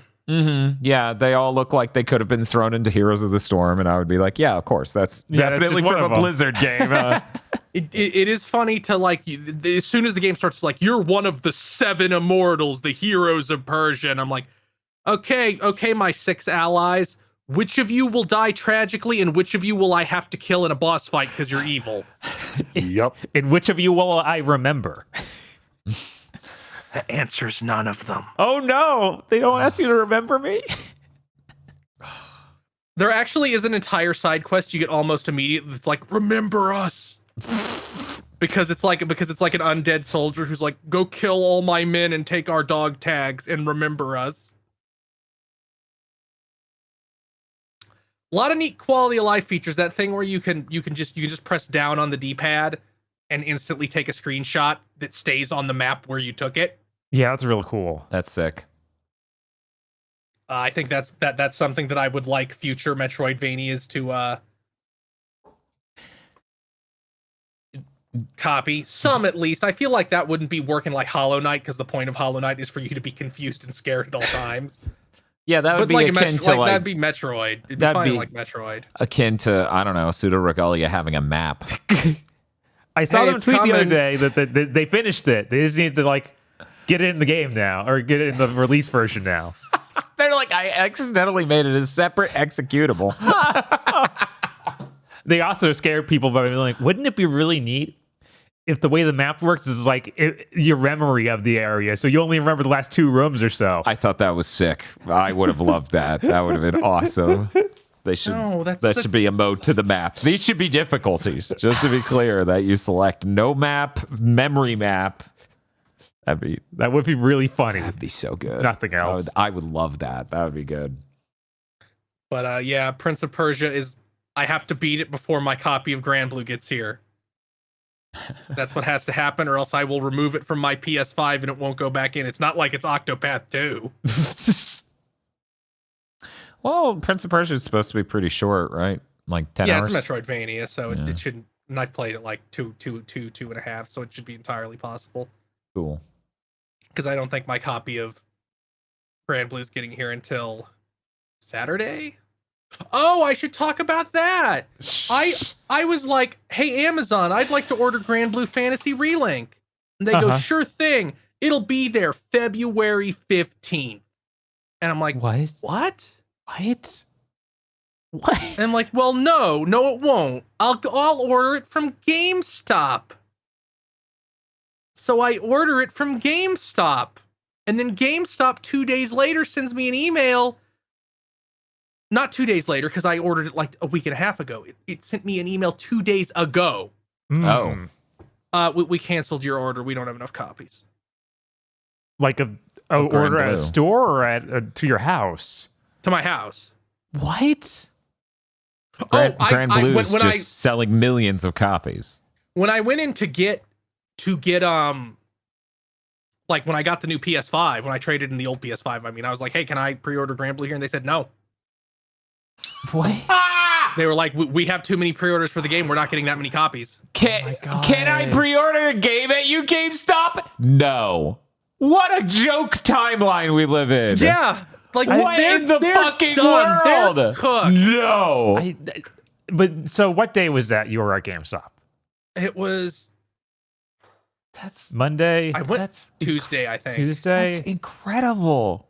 That's pretty close, but I assumed Yeah, that means that they treated it like the lowest end release, where they ship them the amount of copies that are pre-ordered, which is something they were even doing back when I worked there, which Which is sucked. idiotic. Yeah, it's so stupid. It's like, what do you mean you got barely enough to cover this? And then sometimes not even that. Yeah. Sometimes that doesn't even cover how many orders they get. Which is idiotic. Yeah, and I thought that, release dates are on Friday. That'll fix this issue, because you have a whole week where you can pre-order and they will keep shipping you stuff. Right. But I'm assuming that's not happening. and then I just went and reordered from Amazon. Like, we'll get it to you 2 days later now. We'll get it to you 1 day after it comes out. I hope that works out, because I know last time I tried Amazon, I did with Assassin's Creed Mirage, and that got there like a full week late. And I was like, well, Now there I goes- don't have time. Now I don't have any time to play it. Thank you so much, Amazon. I'm sure the people who made Assassin's Creed Mirage really appreciated that during our Game of the Year 2022 ceremony. You know, they probably Yeah, that did. game sold like 6 million as far as I know. They did okay. No, they need the GigaBoots seal of approval or they're going to tank. Chris, did you play anything else? I played more Octopath. I beat some character stories because everybody's like level 80 now. Good lord. Wait, Chris, what? That'll do it. Chris, it's 2024. 2023 games don't exist anymore. Well, it did as long as I didn't take it out of my PS5, which I did, but I will put it back in at some point because I will finish that game. Did you know that Partitio cannot, once you complete his story, which, by the way, it's very funny how he is Merchant Naruto. Like, he's Merchant Naruto. And he's like, you destroyed my father's life and did all these horrible things. Well, I'll hire you as a consultant for my good company. Yup. Yeah. No, now you say it, I'm like, I don't like it, but I see where you're coming from. But once you beat his story, you can hire Alrond using his ability. Okay. It costs $200,000, and you can only summon him 3 times. Well, it better be good. He will either multiply all the experience you get by 2, 10, or 100 for that battle. What? So what I did Ooh. was I used that and kept re-rolling to get the 100. Yeah. And then once you get Agnia to level 80, she is able to use her ability to recruit him. So you don't have to spend money anymore. Jesus. Yeah, just getting her to level 80, that's insane. So I used that to juice everybody real high, and I have all of the skills and everything. And then I also completed Casty's story, which I expected there to be more to that. Not just that guy went crazy. Fair. Yep. I now I just want to know how much jerky it would take to hire this guy. I think you need 4 of the Octopuff dishes. Oh my god, that's messed up. Mm. But I finished 3 stories. I finished Partitio's, Casty's, and Hikari's. Hikari's was real funny because everybody was 80, so I did just stomp him out of existence. Like, he didn't have Yeah. a shot. I gotta say, the Partitio is the boss that lugs a steam engine into your house to make a steamy mist so you can't see him, the funniest thing in an RPG ever. It's up there. It's so stupid. Yeah, it's like the it- goofiest. It's like a giant 1880s steam engine that's like the size of a car that he hauled into this mansion to make himself a mist screen. And then you hire him at the end of the story too.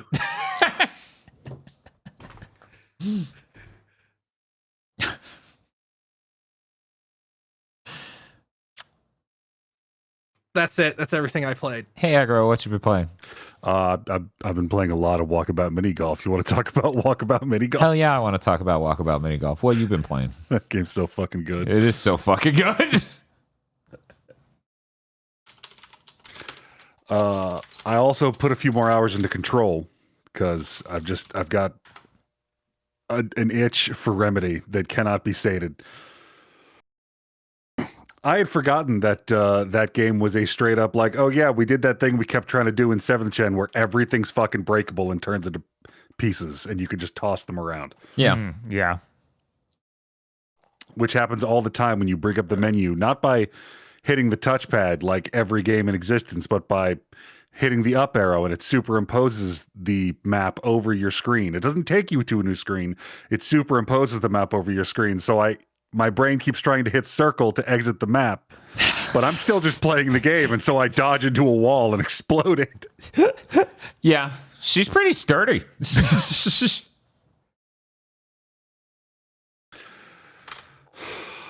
But other than that, I played that shitty Silent Hill game they shadow dropped. I have already added it to 2024 Game of the Year games that shouldn't have shipped. Good. Yeah.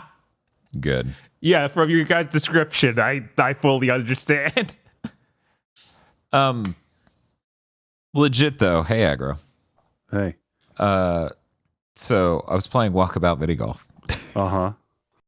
I was hanging out with a friend. We did the Candyland level because it's like this is one of the like not more appealing aesthetics, but still interesting. We'll go ahead and try this out. And we got all 18 of the golf balls on the easy mode, and then we tried the hard mode. The hard mode is like, hey, you need to solve these riddles to find out where Cupid's arrows were shot in this thing because it changes over from being Candyland into a Valentine's Day sort of aesthetic, right? Hanging hearts, glowing. It's all cute. We solve it, and the golf club it gives us is completely insane because it starts with like, and there's a golf ball in the easy mode of these courses that is awesome. It's like a waffle bowl cone sort of thing, where the bottom of it has the waffle texture, the middle has like whipped cream, and the top has like a cherry glaze icing, and it looks awesome. Anyways, the horrible scepter of a fucking golf club it gave us for doing this is like the end's a cherry and then there's whipped cream beneath it and a waffle cone and then it becomes a green candy cane texture as it warps and goes insane before it becomes a normal golf club and has the putter on the bottom. And that thing's really hard. Did you know your eye uses the direct line of the club to help you line things visually? So I'm like, why do I have a snake club? This is a horrible nightmare. Very excited to get other clubs that aren't the snake club. They're all that bad. Could you imagine? Well, it's just a shield. Like you just have you can't even see the golf ball anymore. It's the shield that points downward. So am I holding like this and the pointy end? So I need to, or is it like all I see is me holding a shield? All you see is you holding the shield, and I have to like crane my head around it and then pivot my arm. Oh my god, that would be unreal. Yeah, that game's really cool though. It's a lot of fun. That I would be using that waffle cone bowl if it weren't for the fact that I'm using a really pretty purple golf ball. Like, sorry, you're really cool, but you can't beat purple. I need to have a word with whoever designed the holes in Tethys Station. Because if I look back at my records for games on that course, and it's like birdie, birdie, eagle, birdie, birdie, 8 strokes. Birdie, birdie, hole in one, 8 strokes. Yep. It's really just like the we're so back, it's so over going up and down. It's so true. Anyway, did you have any other video games you want to talk about? I think the only thing I played was like literally an hour of Granblue Relink. Oh, so you got that too? Granblue? Mm-hmm. Everybody got Granblue. This is why Chris can't get it. Everybody got it. When you boot that game up, it's like, hey, turn the brightness down until this thing is barely visible. They are fucking lying. Do not turn the brightness down that far. Yeah, that's basically every video game ever made. It's never been this bad. Like, after the opening thing on the ship, like, you're in the forest. And I'm like, are you sure? Because I can't fucking see anything. It was very inspired by Doom 3.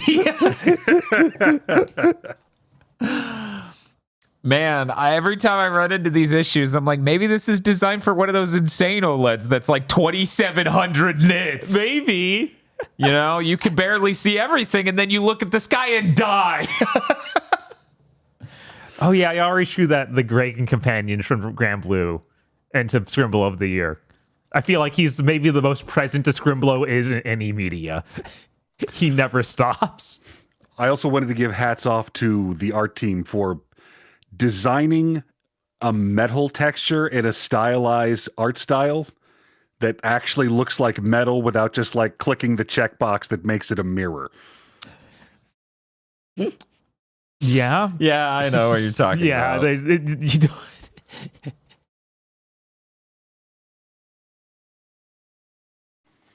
Podlord. Ah!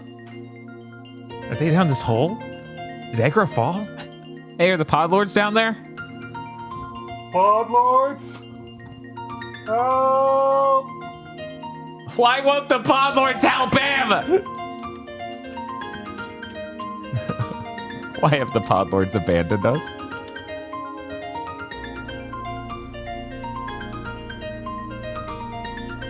Oh, fuck. Yes, that's right. The Podlords. Podlords such as BN12, E. Lee Broyles, Bountiful Bless, that's enough.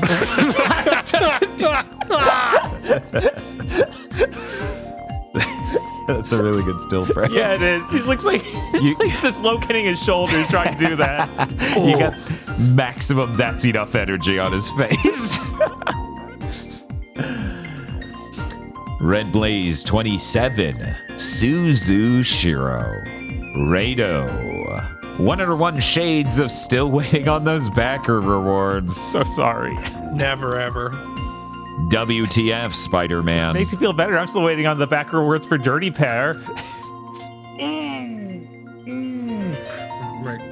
Makes you feel better. I'm still waiting on the game Heart 4th Alicia that I think I backed in like 2015. Oh. Tekken 8 in one picture. Yeah, that game's venue we didn't talk about. It's just pecs and muscles. It's just Kazuya, but then it wastes different menu optionals to show a different part of Kazuya. It's great. Yeah, it's real funny. I get a sneaking suspicion that this may have, in fact, been his plan.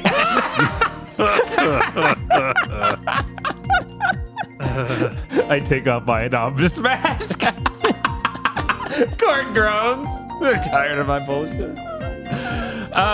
DFW 3K. Muckbun. Shiny Mew. Kristen. Juicefrost is about to be so fucking obnoxious for the next 3 months. Kyle Bjork. Look at her. Celeste 64, free and available now. Yeah, I meant to download it.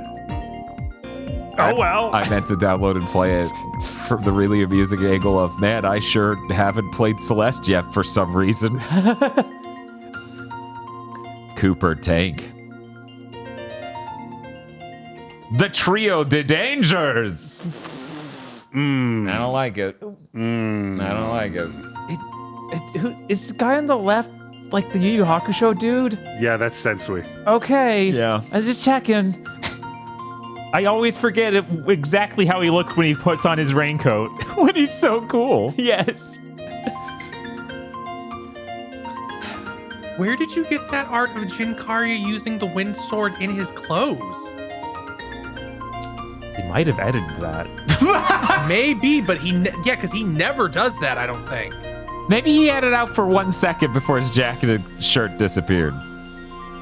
Yeah, I'm trying to remember. I don't think he even used it when he fought Byakuya. I don't think he got it till later. No, I don't think he used it at all until he was fighting Ichigo at the end. He had his stupid Dustbuster hand. Well, I guess we're gonna have to watch the Bound arc again. I guess. Okay. We just watch that instead of the next filler arc. Oh my god! No, that filler arc has all the characters Kubo designed, so we have to do that one. Maybe the one after that. I need to be excused from the Bound arc. I've fallen down this hole. No, sorry, that's perfect. We can just dump it down in there. It's like sludge. Eventually, you'll be able to climb out over the corpses of the Bound. Ochi, when he doesn't get first. He doesn't understand what the award was for. I don't like the teeth. It's horrible doll mouth. Yeah, Cinder block. Maybe he needs to go higher on that list. Evil Lucario. Oh, I'm reading this out of order. Oh, well. Indigo Sykes.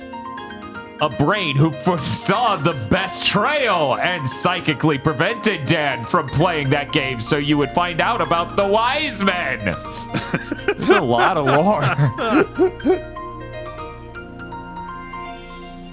A raccoon hanging out in Hawaii trying to get infinite wealth. What a cutie. The infinite wealth was inside you all along. Shinji16 would like to remind you that there is no escape. No! Oh no! It's true.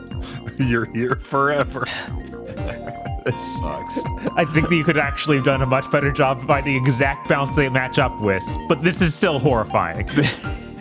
Everywhere I go, I see his face.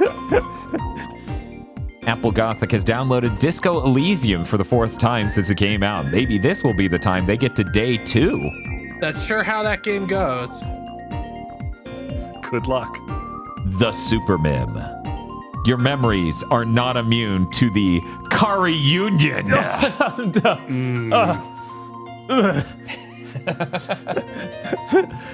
That's a really good edit. Sarah Lean. Timothy Pfister finished Trails from Zero and was bowled over by the sheer Jinkaria energy of the antagonist. That's sure all I hear about that one. How? Do I need to play this one specifically? Bearded Joe. Pleochrome. Krunglespum. The wizard to bridge the gap between the class in Yakuza 8 and Baldur's Gate 3. Is the wizard class in Yakuza 8 also homeless?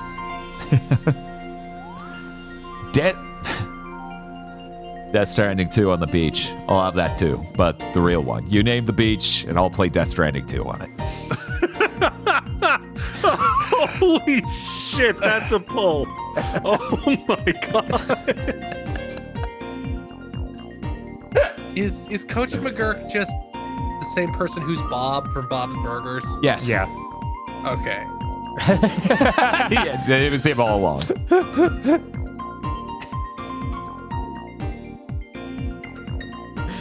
He's like if Patrick Warburton got a hideous cold, so he's just horribly stuffed up. That's his voice.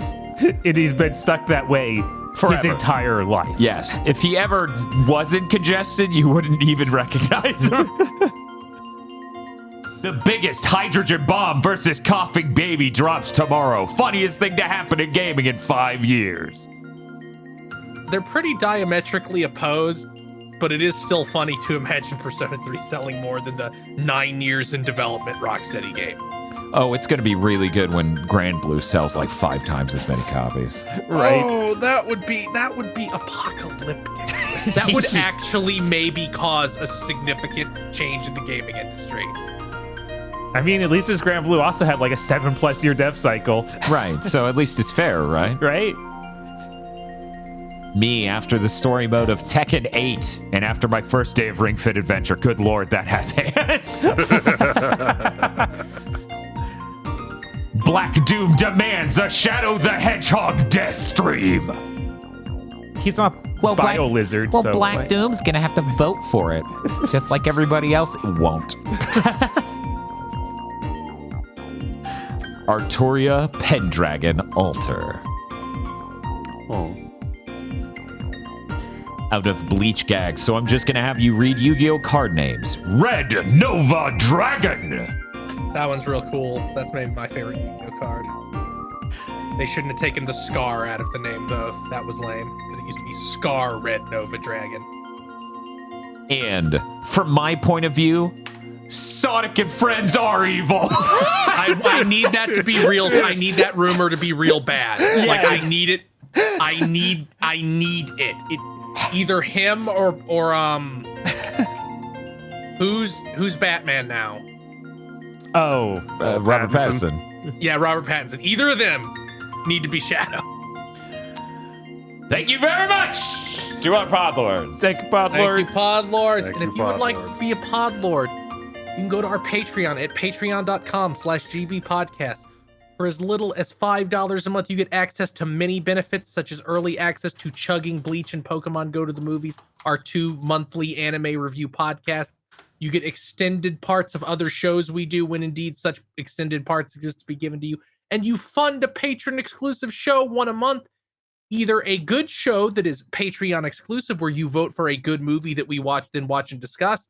This is Jackie Chanuary, so we had to do that with Jackie Chan movies, specifically Police Story. Or a bad thing that is public and patrons get an exclusive commentary track. Oh boy. If you want commentary and there's every commentary track we've ever done is already there on the Patreon waiting. So if you would like a commentary track for such films you shouldn't watch as X-Men Origins Wolverine, Golden Compass, The Test, I think Little Nicky. I'm pretty sure Little Nicky. Yeah, that happened, right? That feels that's real, not but a I don't know fever dream, anymore. right? That really happened. I don't know. I don't know if there's a commentary track, but we sure as shit reviewed it. And 3 different commentary tracks for the same movie, Isolation 119, which is also exclusively available. The film, I mean the actual movie that the commentary track is for, exclusively available on the GigaBoots podcast Patreon. That's patreon.com/GB podcast. And if you don't have any money, it always helps us immensely to spread the word, tell your friends, rate us on Thursdays, rate us with a T on your podcasting app of choice, or leave a comment and subscribe on YouTube right now. That's patreon.com/GB podcast. Oh, and if you use Reddit or any of those other places, just plug our shit. Anyway. Yeah. Just do it in unrelated threads until you get banned. Then make a new thread, make a new account, and keep doing it. This is the only way to pierce the internet. It's sad, but it works. Yeah. I've actually heard of a number of creators who do that themselves, and it works. They're like, I intentionally made this video because I knew Reddit would love it, and then I pretended to not be me and plug my own video. Yeah, that's why all those rule sets about don't plug your own videos always seem farcical. It's like, how would you know? Right. Even if I was the creator, I wouldn't tell you. Right. Anyways, we got some news. Bob! Yeah. How many Gokus? 11 Gokus! Oh my god! Game of the year! They have so many Gokus. They do, but not enough. There are 13 Vegetas and only 11 Gokus. What happened? There are more Gokus that have yet there's to more be Gokus seen. coming. Right, there have to be. So let's There's talk no Kid about Goku. There's no GT Goku. There's no Ultra Instinct Goku. Let's talk about what Gokus we do have. We have Goku Z early. Or what game we're talking. So Dragon Ball Sparking Zero had a trailer where they showed off 24 characters. And teased the roster will be 164 characters. We're so back. I can't wait to play as Apul. Yes! The characters they showed off are Goku Z early, Goku Z mid, Goku Z mid Super Saiyan, Goku Z end, Goku Z end Super Saiyan, Goku Z end Super Saiyan 2, Goku Z end Super Saiyan 3, Goku Super, Goku Super Saiyan, Goku Super Saiyan God, Goku Super Saiyan God Super Saiyan. Vegeta Z Scouter, Gray Ape Vegeta, Vegeta Z Early, Vegeta Z Early Super Saiyan, Super Vegeta, Vegeta Z End, Vegeta Z End Super Saiyan, Vegeta Z End Super Saiyan 2, Majin Vegeta, Vegeta Super, Vegeta Super Super Saiyan, Vegeta Super Super Saiyan God, and Vegeta Super Super Saiyan God Super Saiyan. Okay, we need to do a gamer premonition right now. In this game, will Frieza have his newest form, Frieza Trudeau, also known as Frieza Black? Yes. 100%. Yeah, Okay, that's everybody saying yes. it's gonna happen. What's the point if they don't? Right? Like, I will be surprised if it doesn't have a random dude from the manga that will never be animated. Yeah, Granola. Yeah. Yeah. Or I'll any be of kind the of- Heaters, the worst character in any Dragon Ball thing. If it doesn't have granola, I'll be pissed. Honestly. I want Yeah, every... he only every- has 3 years left to live. It's really just a question of how much GT will be in here. Well, Didn't see it once. there will probably be GT Goku, GT Vegeta, including Baby Vegeta, and then Omega Shenron. Because nobody else remembers anything else from that series. Yeah, there might be a DLC pack that gets you Super Android, which is it, 17? Super 17. Super yeah. 17. Yeah, Super Yeah. 17. Maybe that they'll and start. Maybe they'll Baby. start doing the bullshit Xeno saga shit, where it's like, here's Super Android 18. It's literally Super Android 17 with blonde hair. It's fantastic. All right. Just wake me when they announce PyCon. If it doesn't Inevitable. have PyCon, what's the point? Again, it needs just... I want to play as Dodoria, okay? At this point- That's the point. Dude, if they don't have PyCon, this game launches without PyCon, I'm just convinced Aggro's cursed. Because Tekken launched without Eddie Gordo, and this has 164 characters and not PyCon? Right. Who else is more Watch important? it have the weird Hercules-looking guy from that same arc, but Right. not Icon. It's just me staring at 3 variants of farmer with shotgun, blood Oh my boiling. God! Yeah, and obviously we need our Super Saiyan 4s. That's the only important thing from GT. Right. It feels... It'd be weird if we didn't have Super Saiyan 4. And Yeah. if they weren't like, what if Super Saiyan 4 Gohan? Yeah, I do We brought wonder if in they'll 5 from AF Legends. I mean, the guy who made AF is Toyotaro, Toriyama's direct successor. Yup. In fact, I still secretly believe that whole Goku Black shit is him stealth inserting his original character Z-Core into Dragon Ball continuity. So Dragon Ball's really cool. And I'm glad Yes. there's so many Gokus. But we have to move on. We do. Please show the Time Breakers next. If you want to listen to us talk more about Dragon Ball Z, boy, did we do a podcast for you. Mondo Cool. Go check that out. We talk about Dragon Ball movies and which ones are the mightiest. You might be surprised. You may be surprised or incensed or both. Maybe even Yeah, we around. have some- Maybe we- you're gonna listen to it and you're gonna be the Trunks image. You know, you look upset, but then you're really into it for some reason.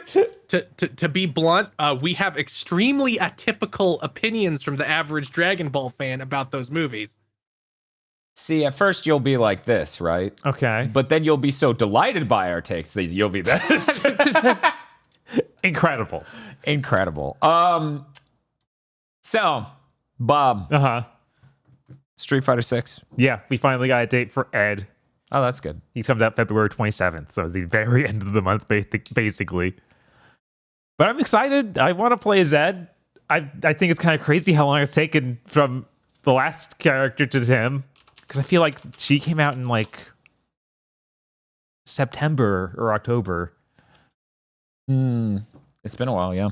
Yeah, so there's a long time between these two. I don't know how long it's going to take for Akuma to come out and then when they're going to announce the next set. But I'm excited. I want more reasons to play Street Fighter. They also announced the new another state of play next week that's exclusively about Final Fantasy VII Rebirth. And allegedly is gonna a demo's gonna drop. Is what the leaks are saying? Oh, okay, that makes sense. That seems weird, but I guess. That would be when you do it, Right. if you're gonna. Yeah, it just I have trouble imagining the opening of that game being something that makes a demo. I imagine the opening being that. Any of the rest of it, I don't know. Because, of course they're going to keep doing the 7 Rebirth thing or remake thing where there are a bunch of like really cool scripted moments and kind of linear gameplay. And then later parts open up. That's definitely what that game is. Was there a remake? Was there a demo for 7 Remake? Yeah. Oh, okay. I forgot that there was. Yeah. Because it let you play like the bomber mission, and I think like one other little thing. Was it a carry forward your data demo, or was it not? I don't think so. Oh, yeah? Yeah, I think that it was weirdly like it would have made sense if it was that, but they cut out just enough where you wouldn't want it to be that. If I remember right. I wonder if Gotcha. it won't be that again.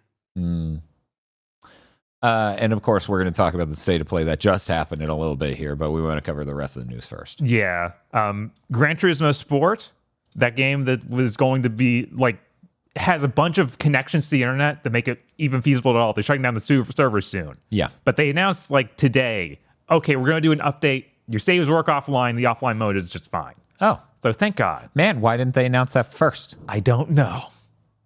Why did they wait like till like a few days before the shutdown happens, which I believe it's later this month, but I forgot. I didn't look for the exact date. It may have been yesterday. It may have been yesterday. I think it was yesterday. But I'm glad they did that because I was really upset that a Gran Turismo was going to disappear forever. Right.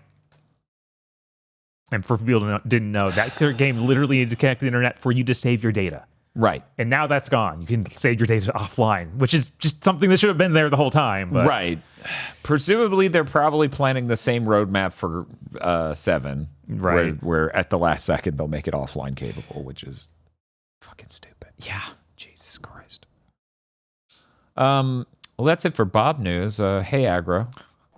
Hey, Dan. You got any mysteries for us? Well, more of an inevitability. Just wrapping up some loose ends from Game of the Year. Nexon powerhouse multiplayer game Warhaven is shutting down. Who could have seen this coming? I was able to remember what this was. I did not know it had come out. Yeah, that's why it was on the list. Yeah. We had a whole discussion. You're right. That I Sales forgot of the Battle about. Pass have been suspended. The average player count in September was 4,500.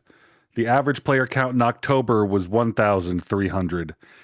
Anybody want to guess what the peak player count was for the month of January? 350. 250. Chris? 8. January peak was 314. Yes. Nice. Wow. Why is it shutting down? A mystery. I don't get it. Nobody knows. You've got till April 5th to find out. Oh no! Did this take our second? Less than a year. I think It was second or third. Yeah, it was on like it the was list. second or third because it wasn't the one that was already shut down. Right, which that's a dirty move. It is. And then I think right below it was the finals, which is hemorrhaging players right now because it's in its post-launch, spending a shit ton of money getting streamers to play it. Lost 50% of its online player base. Whoa! I mean, even having lost 50%, that makes it radically better off than the other. Oh no, yeah, they're Yeah. I think they like just dipped under 100K, or I think they're at like 40K last time I checked. It's like, oh man, Right, we have to shut down our game because we hit 314 peak players this month. I wish we were the finals. They dip under 100,000, and the fucking CEO pulls out the gun and puts it in his mouth because they're spending so much on it.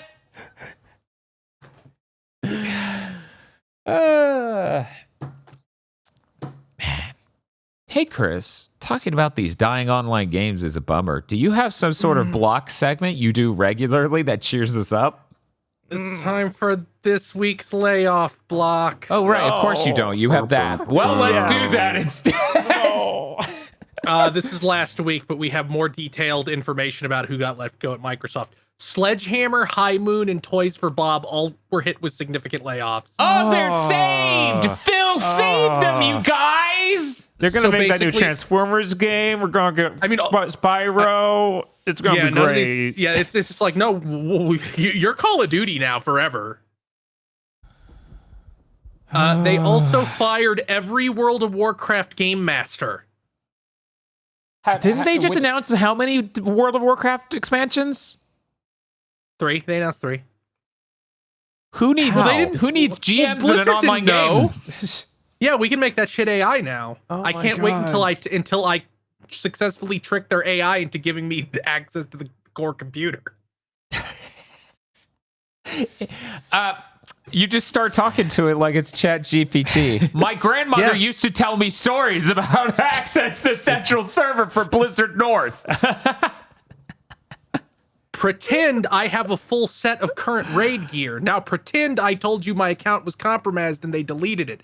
What would you do? Well, we would restore your gear. God. Blizzard has a new president. It is former Call of Duty GM Johanna Ferries. She was an esports person before Call of Duty. Somebody wrote in she was with the NFL before then. Yeah, she was also with the NFL before then, managing that stuff. Speaking of esports, Blizzard's esports division has been entirely gutted. 60 out of 72 workers let go. So remember how they were like, we're gonna come. Overwatch esports is coming back. It's not. No. In fact, esports seems to be dead industry wide, pretty much. Weird. The moment money's real, esports disappeared. Weird. What? Eidos Montreal has laid off 97 workers and canceled an unannounced Deus Ex game. Sega of America is laying off 13% of its workforce, or roughly 70 people, on March 8th. They had to give this much warning because they're in California. I wonder if there are a bunch of people who initiated that whole unionizing effort Sega recently had for the American brands. No, they don't do that. They don't target those employees specifically during layoffs. That doesn't happen. Yeah, that would be ridiculous. Doesn't happen. Why would they do that?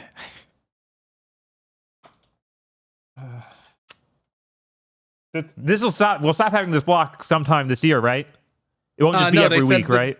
They said we'll stop having it in 2026. I'm gonna just have to find some cheery music to play over this block, like Mario Paint music, just to distract people. Sounds like a job for Freeze Easy Peak. Yeah, let's turn that segment into a fucking Smiling Friends bit. Just have a toggle so you can put the guy with the gun to his head up in the background real big during these sections. Well, now that's the layoff block. It wasn't. It was only in 3 digits this week. It was incredible, only horrifyingly bad, not inconceivably bad. Yeah. Suicide Squad Kills the Justice League launched on early access this week. They immediately had to take it down because bugs were causing some players to auto-complete the game's story. Y'all motherfuckers are lucky we didn't get away with it like that. They also added de novo in like a day before the game launched. Wow. Somebody should sue. Like, we need somebody to sue one of these companies. Like, yeah, you obviously know this hurts your sales. That's why you do it as late as you possibly can. Mm-hmm. Here's something I never expected ever in a million years. Aniplex and Type Moon have announced Fate Stay Night Remastered out in 2024 for PC and Switch. This is English. It is worldwide. It will be in America. Please look forward to having to deal with the fact she is Ultria now forever. Oh, is that what? That's what they call her in Fate in the American version of Fate Grand Order.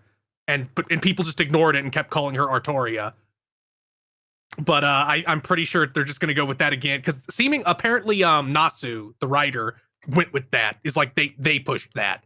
So expect it to be in this translation too. But I could have sworn all the animes are dubbed the other way, which were also Aniplex. He didn't. I guess he didn't have say in those. Wow. It would be funny if it's only Fate Grand Order that has her name fucked up. But I kind of expect it will be both. In things that should have happened 3 or 4 years ago news, Square Enix has absorbed Tokyo RPG Factory. Yeah, like They haven't shipped a game in 4 years. dissolved is probably more what should have happened. Well, no, because they didn't fire the employees, so they Okay. absorbed them. We're gonna just redistribute you and hope that things work out better. Yeah, we're dissolved internally like a gelatinous cube. Right. Something somebody pointed out is that like the person who was in charge of the Live a Live remake was like the core person on all their games. So what seems like it happened is they were in pre-production to make a 4th game. That person got put on Live a Live and the rest of the studio was useless. So they floundered about for a long time and then got cut. I mean, it's probably better you have a baseline like for an RPG people like already, just remake it than to do anything that that studio was doing. I mean, none of those Tokyo RPG Factory games were good. Right. And none of them did well. Like the second one came out kind of because they were mostly done with it when the first shipped, and then the third one was a totally different genre. It was an action RPG with really it looked terrible and had terrible writing. Yeah, So- it sure made it made Silent Hope look incredible. Immaculate. Oh, yeah. I'm sure Yeah. Silent Hope and Harvestella beat the shit out of any Tokyo RPG Factory game. Oh yeah, Yeah. by a lot. It's not even close. No. We got a gameplay reveal for Vampire the Masquerade Bloodlines 2. Oh. Here, let me describe it in 5 words. Mm-hmm. We have Dishonored at home. Mm. Great. Mm-hmm. That's for someone. But I hope. I don't think it is. Oh. In fact, I think this will become tragically apparent that it isn't for anyone when it ships in 9 months. I don't know why, You but know, allegedly. I wasn't expecting this to be first person. So when I That's what the original was. okay. Yeah. Also, what the trailers of that game that was what this was supposed to be a bit ago seemed to be. Yeah, it's real painful when you get to the dialogue tree, and it's like, man, you didn't try at all. Like, it just looks like tool generated. Mm. Like, where it's just like 3/4 view of one character, cut to 3/4 view of the other character facing the opposite way.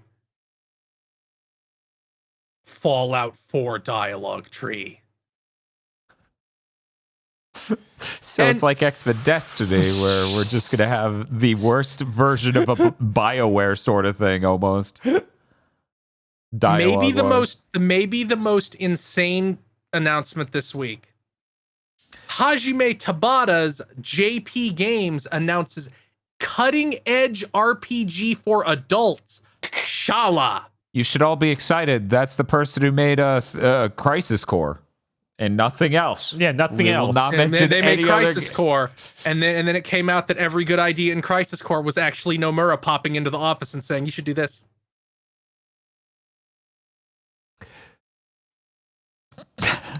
It's for adults, okay? I couldn't He figure out excited. what that meant. Like, am I being insulted It's- or sold pornography? Right. It seems like they're like it has romance as the core theme theoretically. Which I Sold guess is what they pornography. mean. Got it. Yes. It's being made in partnership with Quantum Solutions, a bullshit fake AI company that says they will use AI and quantum computing to help make this game. It's not like AI asset generation. They're on the I have heard there is a crime lord. I have Right, heard we it's are like- having sex. So are we going to be romancing noodle shop guys from Nvidia? I have been told that we had good sex last night. They're like, we're gonna use AI to drive the NPCs and have them react to what you do. Oh my god. I'm like, no, you're not. This isn't ever gonna come out. Yeah. Jesus Christ. Isn't it great how many of these like weird middle tier Japanese corporate guys like get cut loose and then just like walk across the stage smiling real big into the rejects section?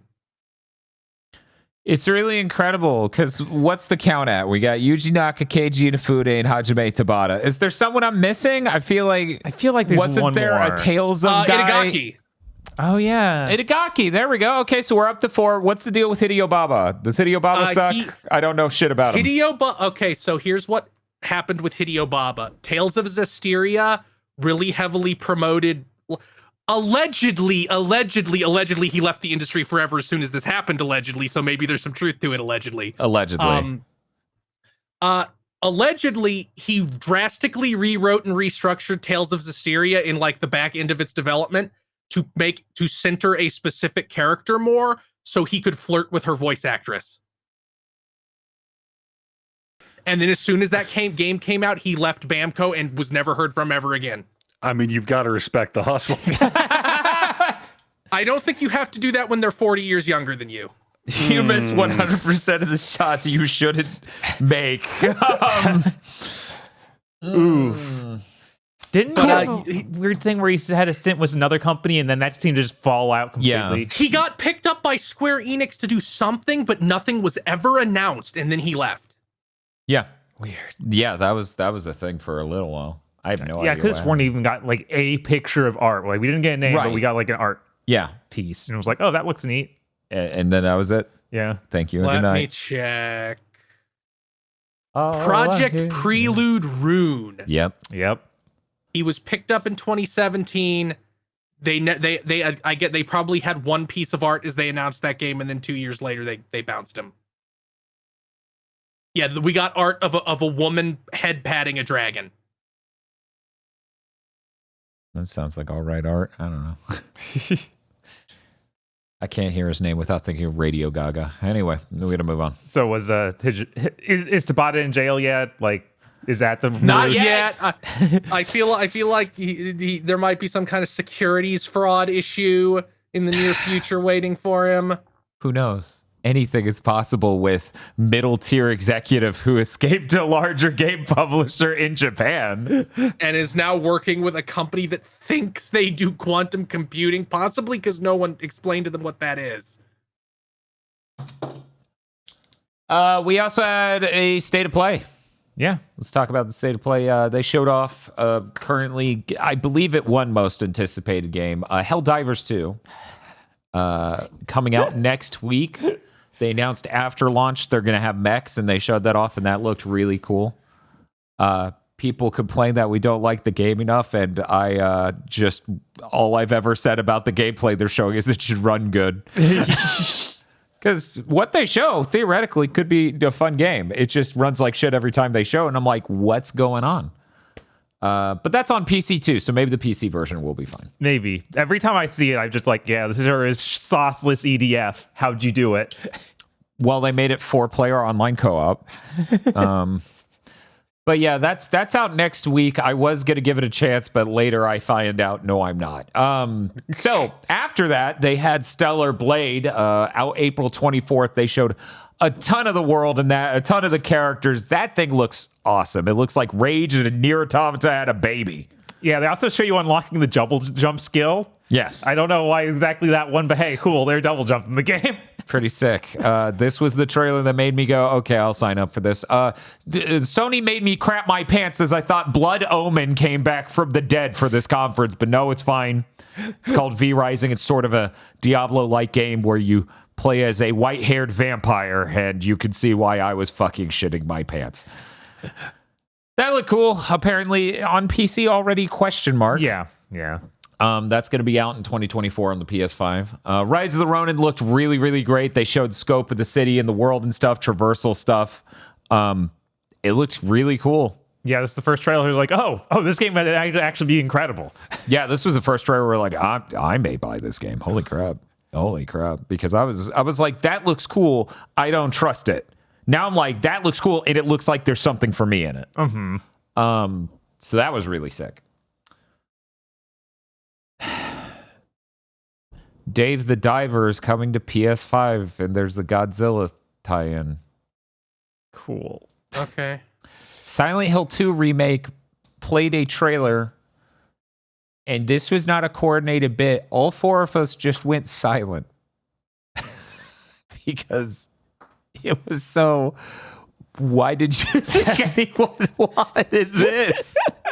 It's exactly what they said it would be, which is something no one would want. It's just so funny seeing it pulled out. Yes. It's just so funny. I still think it's hilarious. They showed him walk across the 2 windowsills 3 times in this one trailer. Well, they need to give you an accurate representation of the progressor to that part of the game. Right? Where you just like, yeah, you're just going to be stuck in this hotel. And it's really weird. The part that, like, all of these, I tried to keep my technical commentary on the down low because no one wants to spend an entire state of play hearing Dan go, global illumination, temporally A, every 10 fucking seconds. But what else is there to talk about as a remake like this, though? Right. It's really bizarre seeing the Metal Gear Solid Delta stuff, which is Unreal Engine 5, and this, which is Unreal Engine 5, and one of these looks radically better than the others. Yeah, no, this game is hideous looking. Like, there's nothing good looking about what they've done. And it looks like mush. Yeah. What really like made me roll my eyes because I went back and rewatched the trailers, the part where the nurse enemy mantles over like a piece of debris with like the most generic "we got this animation from the asset store" shit I've ever seen. Like, shouldn't it like fall over and get back up in a creepy way and not do like the fucking? No, that was clearly not the original vision. The original vision was she vaults it like an athlete. Oh man. Yeah, that reap what you sow. Reap what you sow. What you sow. I hope people are really excited for that. It certainly won't just be thrown in the dumpster immediately.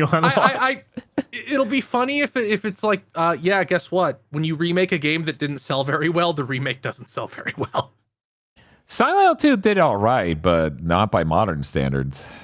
I mean, it did so poorly they almost made by their standards, they almost made Silent Hill 3 a rail shooter. That's an interesting thing. But we already talked about Silent Hill, a short message. Shut the fuck We up. did. Yeah, we did. Unfortunately, two of us played it. You know, our basically sponsored segment of most anticipated game, our sponsor showed up here. Yeah. Judas. Yeah. The eternal sponsor until it shows up, until it actually comes out. It's BioShock. It's my BioShock. God. But I mean, it has the potential to be dimensions and orders of magnitude dumber. I thought you were going to say more expensive. Both. Yes to both. Right. You know, I typically don't really buy into the all Unreal Engine games look a certain way philosophy that a lot of people do. Mm-hmm. Judas absolutely looks that way, though. It's kind of impressive. Like, for some reason, it looks like so much like BioShock 1. Like, they clearly designed environments to very much evoke that, to the point where I'm like, it kind of just looks a little bad. It looks like the lighting's like unrealistic because of them nailing the look of BioShock 1 so much. It's so weird. Yeah, It's fascinating. I didn't expect it to look this much like BioShock. This seems it's just comical. Like, no, you're joking, right? You didn't just make BioShock. The most comical element is it took 10 years to do it. Right. Yeah, and everybody's like, so Ken Levine shut down 2K Irrational or whatever the hell they were called because he wanted to focus on smaller games after making BioShock Infinite, and the first thing he makes is BioShock again. And it takes them 10 years. Yeah. Also, there's a woman in this with Elizabeth's face sculpt. Which is the fucking funniest shit in the world. That's so funny. That is so funny. They will, again, do gross things to your hands because they have to. Right. That's its thing. Yeah. The funny thing is like, you know what BioShock is? Imagine a ham sandwich. Now imagine that exact image in your head of a ham sandwich appeared in front of you. That's what this is. Imagine a BioShock. Yeah. And now it has appeared in front of you. You can't pretend you're upset. It's what they advertised. It's what he was clearly making since the trailer a year and 3 months ago or whatever. And I'm thinking about what Edgar says. Like, can it be that many dimensions stupider than Bioshock Infinite, though? Yes, because it already has DMC, the DMC energy, as they shoot down votes at you, and the down vote thumb that's red bounces off you. Okay, you're right. Yeah, no, aggro's on the money with that. Yeah. I'm excited. I'm still definitely most anticipated. This is also still some, because it has that, now I'm like, we'll also have the thing that we just went through with Silent Hill, where it's like, phones are bad, and that's the main message. That'll be a different boss, yeah. They spread it out across two. Downvotes is this guy. Phones are this guy. Sonic X Shadow is canon. Yeah. Sonic Cross Shadow Generations is happening with new Shadow the Hedgehog content. It looks really high effort and high fidelity. Yeah, no, that looked unreal. But it seems to be for the villain from his game just being like, I'm gonna make you relive all your horrible memories. Remember that time that girl got shot? But will this romance use AI? Will it be realistic? Will it be as funny as the part of Sonic Omens where a drone with holograms makes you fight Maria and dodge like World of Warcraft mechanics? Jesus. Did we hit that stream goal, Dan? I forgot about that. That's so funny. I don't think you have a stream goal for Sonic Omens. You have a stream goal for Sonic Chronicles, the DS game. No, we have a stream goal for Sonic Omens. Oh no. Yeah, What? it's also at the top end of this one. Okay, all right. Sonic Chronicles was the last one. We unfortunately have to do that. That's okay. I'm doing the 24-hour Tony Hawk Marathon soon, and that donathon's fucking ending. That shit's getting shot dead. Speaking of shit that's gonna fucking fall out dead, Until Dawn PS5 PC was shown. It's that game. Yeah, the game that already looked really nice. And you could already play on your PS5. At 60 frames per second with mild visual glitches. Yeah. Well, this one will cost $70, so and have no other benefits. Another entry in the most pointless remakes ever made by Sony. Why do they keep doing that? I don't know. It's like Until Dawn's not even like as big as Last of Us. See, you know, we always hear publishers talk about how they don't like backwards compatibility. Why? It obviously doesn't stop any of you from doing this anyway. So for clerical accuracy, for historical accuracy, The Last of Us Remastered Part 2 is $50. I assume the sales of Part 1 Remastered was so bad that they went, literally everyone called us clowns for charging $70 for a PS3 game. We gotta charge less than that. So it debuted at $50. That's good. Thank God. It's good, still too high. Yeah, still way too high. But you aren't completely insane. So who knows what Until Dawn will be? It'll probably be 50, which is still too much. Yeah. Yeah, 50 is the new 40 because 70 is the new 60.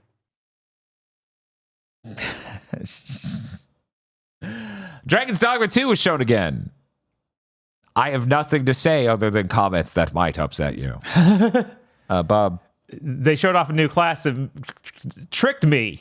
Made me think that this game was way more exciting than it is. But this is just a new class that can switch between all the weapons and has lower base stats. The funny thing is you're not alone. The IGN reviewer that I think we both follow on Twitter also fell for it. Yeah, because like, everybody fell for it. You go look Right. at the comments for the trailers and everybody's like, oh, you can switch so easy now. That changes everything. So maybe you made a mistake, Itsuno. Yeah. Yeah, no, you showed us something that could be really exciting, and it was like, no, tamper your expectations. We also, for the first time, saw this new spirit weapon, which looks like it has more mobility options. Like, that's cool. I need something.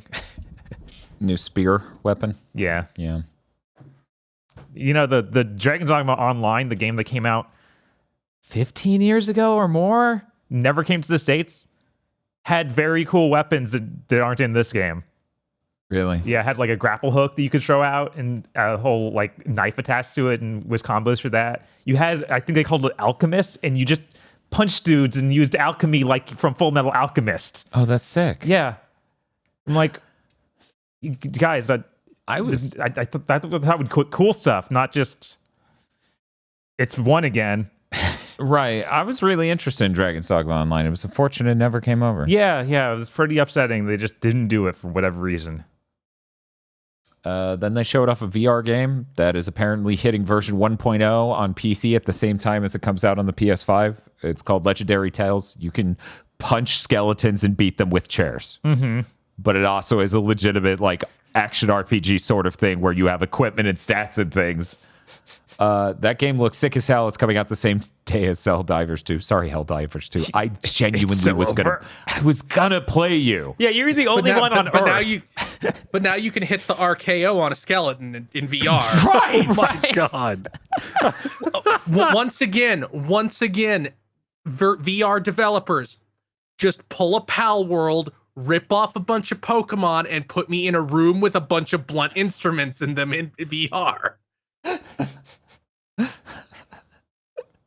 That game comes out the same day, so next week, 1 week from right now. Hopefully I get to play that before Big Think. Hopefully that debuts properly for that. That actually looked like a really, really fun game. Yeah, they showed all sorts of fun weapons. Like you can show the Captain America shield, Which is really insane for a D&D-like setting. Yes. To just be like, fuck you, skeleton. I think it showed getting weapons stuck in them too. Like I'm pretty sure he shoved a sword in a dude and then just threw him.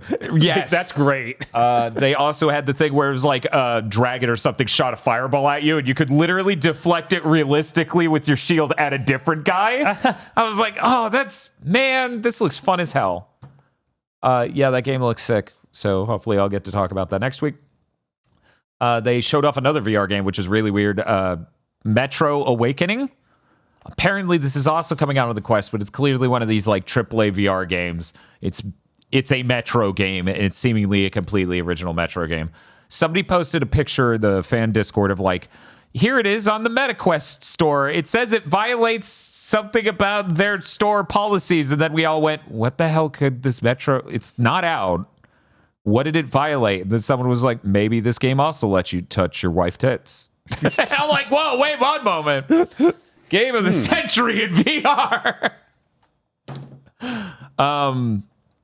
Yeah, that looked really good, but spooky because dark tunnels. It's like the whole rest of the game is like the grungy Metro look. Your wife is literally one of those girls from that game we were talking about earlier with the gigantic. Yeah, those cutting edge visual novels on PC. Bigger and better. Yes, Electric Boobaloo. I'll talk about the next thing first before this thing, because there's discussion to be. Kojima's like, yeah, not only are they making Death Stranding 2, as soon as we finish that, we're making a tactical espionage action game for Sony, because we have such a long history making those games on your platform, Sony. And Sony will help me reach the culmination of my career by making it not just video games, but it will transcend the barriers between film and video games. And then the drone shot flies out to show they were on Columbia Pictures lot. Whoa, Sony Pictures Entertainment. Whoa, do you think he shook hands with Venom? Sure. Do you think Eminem will make a rap for the... I don't think so. And this thing's called Fizzint, which just sounds like what someone would say derisively about a video game whose physics broke. Yeah, I have to wonder if that's going to be like a final name or anything, because that was just what I assume not. Yeah, like that feels like a test name, sort of like filler until we have the real name. And then we got a trailer for Death Stranding 2 on the beach, which launches in 2025. That trailer was great. It was. How long was it? It was like 11 minutes or something? I thought it was 9. Was it 9? It was really long, but it was know. really good. What did our co-host think? Am I the only one who got Ava Rebuild 3 energies from it? No, it's there. I mean, that one guy's outfit, definitely. So, maybe I'm crazy. Uh-huh. God, what's Troy Baker's name? Higgs. Troy Baker. Is Higgs in Amelie's body? Because they have the same hair, and he has her necklace, and he looks, and like he has like the weird non-binary robot body thing going on. Anything is possible. Yeah, anything is possible, but that's what that's the thing I was wondering I came to as I just stared at that freak.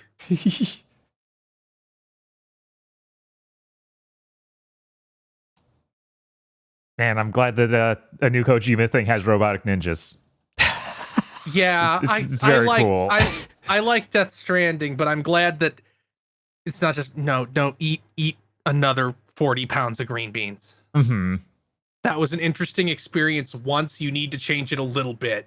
Mm-hmm. Yeah, and it looks like this is going to be changing a lot of things and doing a lot more weird stuff, which... Yeah, like you might be going to the moon. Mm-hmm. They showed a bunch of environments that all look really different. I'm like, oh, thank God. Yeah, this game looks unbelievably sick. It is amazing in the way you hope for these big box retail games to be. It looks stunning, and it's very exciting plot-wise. Lots of hints and teases and lines of dialogue that are the classic Kojima. Oh, he doesn't know. Yeah, maybe Kojima finally got all the fucking the Metal Gear Solid 5 esque bullshit out of his system. Who knows? Yeah, I feel like this is still going to have a lot of those open world systems. Yeah, but like I feel like maybe it will have more like cutscenes and stuff interspersed and less like, yeah, you're talking on the radio, here's a hologram, here's the very Spartan menu of jobs. Yeah, hopefully, because they introduce a bunch of different things in this, and it seems like you'll be able to go to that ship, and that might be your like hub, and you'll actually talk to other people there. Because in the first Death Stranding, you just go to your like hideout, and it's you alone. Mm-hmm. And sometimes people join you in that room, but it's very infrequent. Where it feels like this could well have a much more larger cast that stays with you and has dialogue. Right, absolutely. There's enough different events shown on that ship where you're led to believe that's going to be the connective tissue between possibly multiple different landscapes you're sailing between. And there's also the doll you have with you on your waist. Alan Wake? Yeah, Alan Wake. Who is probably going to be having a dialogue with you, which is much more interesting. Right. Than Triumph the Insult comic dog. Jesus. Oh yeah, we forgot to mention the action director is the Devil May Cry one, isn't it? Yeah, for the cutscene action, yeah. Yeah, which is like, you could tell by the time they pop up with that because they start doing a Devil May Cry action scene, and I'm like, oh yeah, that wasn't at all a thing in Death Stranding, was it? Death Stranding didn't really have a ton of that energy. No. Lots of standing around and super realistic mocap and stuff, but no, like, robot baby ninjas fighting electric guitar mans. Yeah, when you want exactly that thing, you sure go to that guy. So I have to wonder then, like, if they were smart, they would be releasing a more expensive edition of this game that just had behind the scenes, like Metal Gear Solid 5 did. Yeah, that. I'm curious, does that mean, what was the name of that director? Do you remember? Does that mean he's going to be on set at Sony's Visual Art Group's mocap set? I assume so. I think it's Yuji Shimomura. Shimomura, yeah. I have to wonder. That's really fascinating. Like, yeah, that might be the highest like production value studio he's ever worked in. Right, of course, because it's like the best in the world for video games and possibly anything. Right, because he's done like real movies, but real Japanese movies. Right, which is really different from top end Hollywood films. Right, like that's a totally different world. Back when that used to define equality instead of just thinking of Marvel movies where they're like, we gotta go. Yeah. What if Kojima single-handedly causes the cultural reset and we get big budget American movies with the kind of choreography this has? That would be sick. I really hope that this game, Fizzant, is a way to bring both solid games with cool stories of sane lengths back to gaming, and also bring cool things Kojima likes back to cinema. That is the dream. That is. All right, we did cover that they're doing a Death Stranding movie too, but that's not with Sony. Weirdly, that's with that A2, I think. Yeah, that was A24. A24. Was that a movie? It was a movie. Yeah. Okay.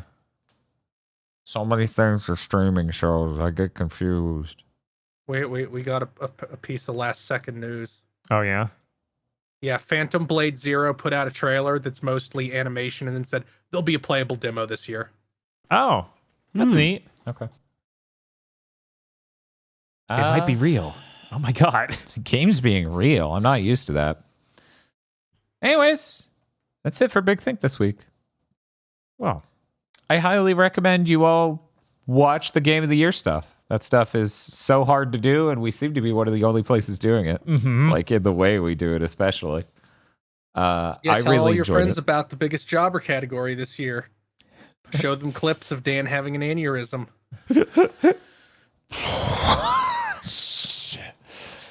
I think we made some really great stuff, and I'm really glad we did it. And I hope you enjoy it. And that top 10 really is a thing. So, yeah, you won't get a top 10 like that anywhere else. anyways, tomorrow, Bob and I are doing our Justice League is Killed by the Suicide Squad stream. Damn it. It's, at very least, it will be shorter than Gotham Knights. And GameStop let me pre-order it. Ooh. They didn't tell you no? No, they didn't tell me no. Shocking. Are you guaranteed to love it? No, that program I don't think exists anymore. Right, GameStop's like, ain't nobody guaranteed to like shit anymore. I don't. It's so bad. I'm like, I'm the only one who remembers this thing that existed. So I don't even try to use the name anymore. I just asked if they have any deals going for trading this in the first weekend. It was like, maybe there's something. Maybe somebody knows. Anything. But no. Chris, I hear you're beating Darksiders. Yes, I will beat Darksiders on Saturday. Please be excited. There may also be a stream goal for a second Simpsons stream. Oh, gross. God, that's gross.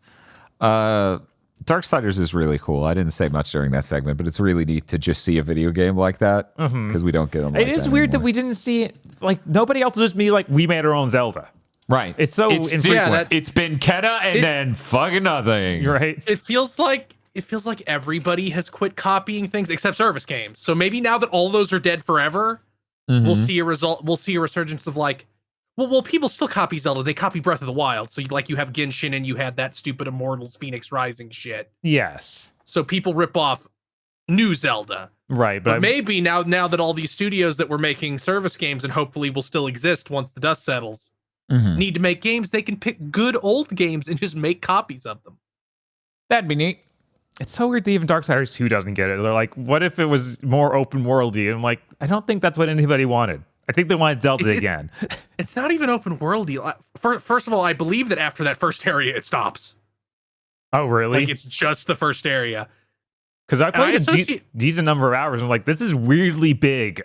Yes, I got past that first area and it seems like it stops after that. Bizarre. I mostly was like, why do you have Diablo loot? Yeah. Also, we forgot to mention that FF7 Rebirth is going to be 145 gigabytes. I did see that came out today, which is not surprising. I'm not surprising. That is is that the biggest game ever outside of Call of Duty, which we all know is 5 games hiding in a trench coat? Yeah, I was like, I'm pretty sure that Call of Duty was 200 gigabytes. Yeah, I think if you install all the parts of Call of Duty, it's 200. Right. I think Baldur's Gate is about that size. Wow. Whoa. Video games. Hey, Aggro, what do you got going on? Probably playing a lot more Walkabout mini golf than I should. Great. Since games have started releasing this year. Yeah, they sure did. It's time to start cramming for Game of the Year again. Yeah, it sure feels that way, especially with Like a Dragon over there. I'm like, God damn it, dude. You harshed the vibe by being 100 hours long. Also, people were saying earlier Prince of Persia is more like 15. Oh, really? That's what they were saying in chat. I don't know if I trust them. Yeah, I was like, that's what they're saying. Weren't even other places were like, yeah, it's like 10. And that's what chat be saying. Anyway, that's going to do it for this episode of Big Think Dimension. See you guys next week.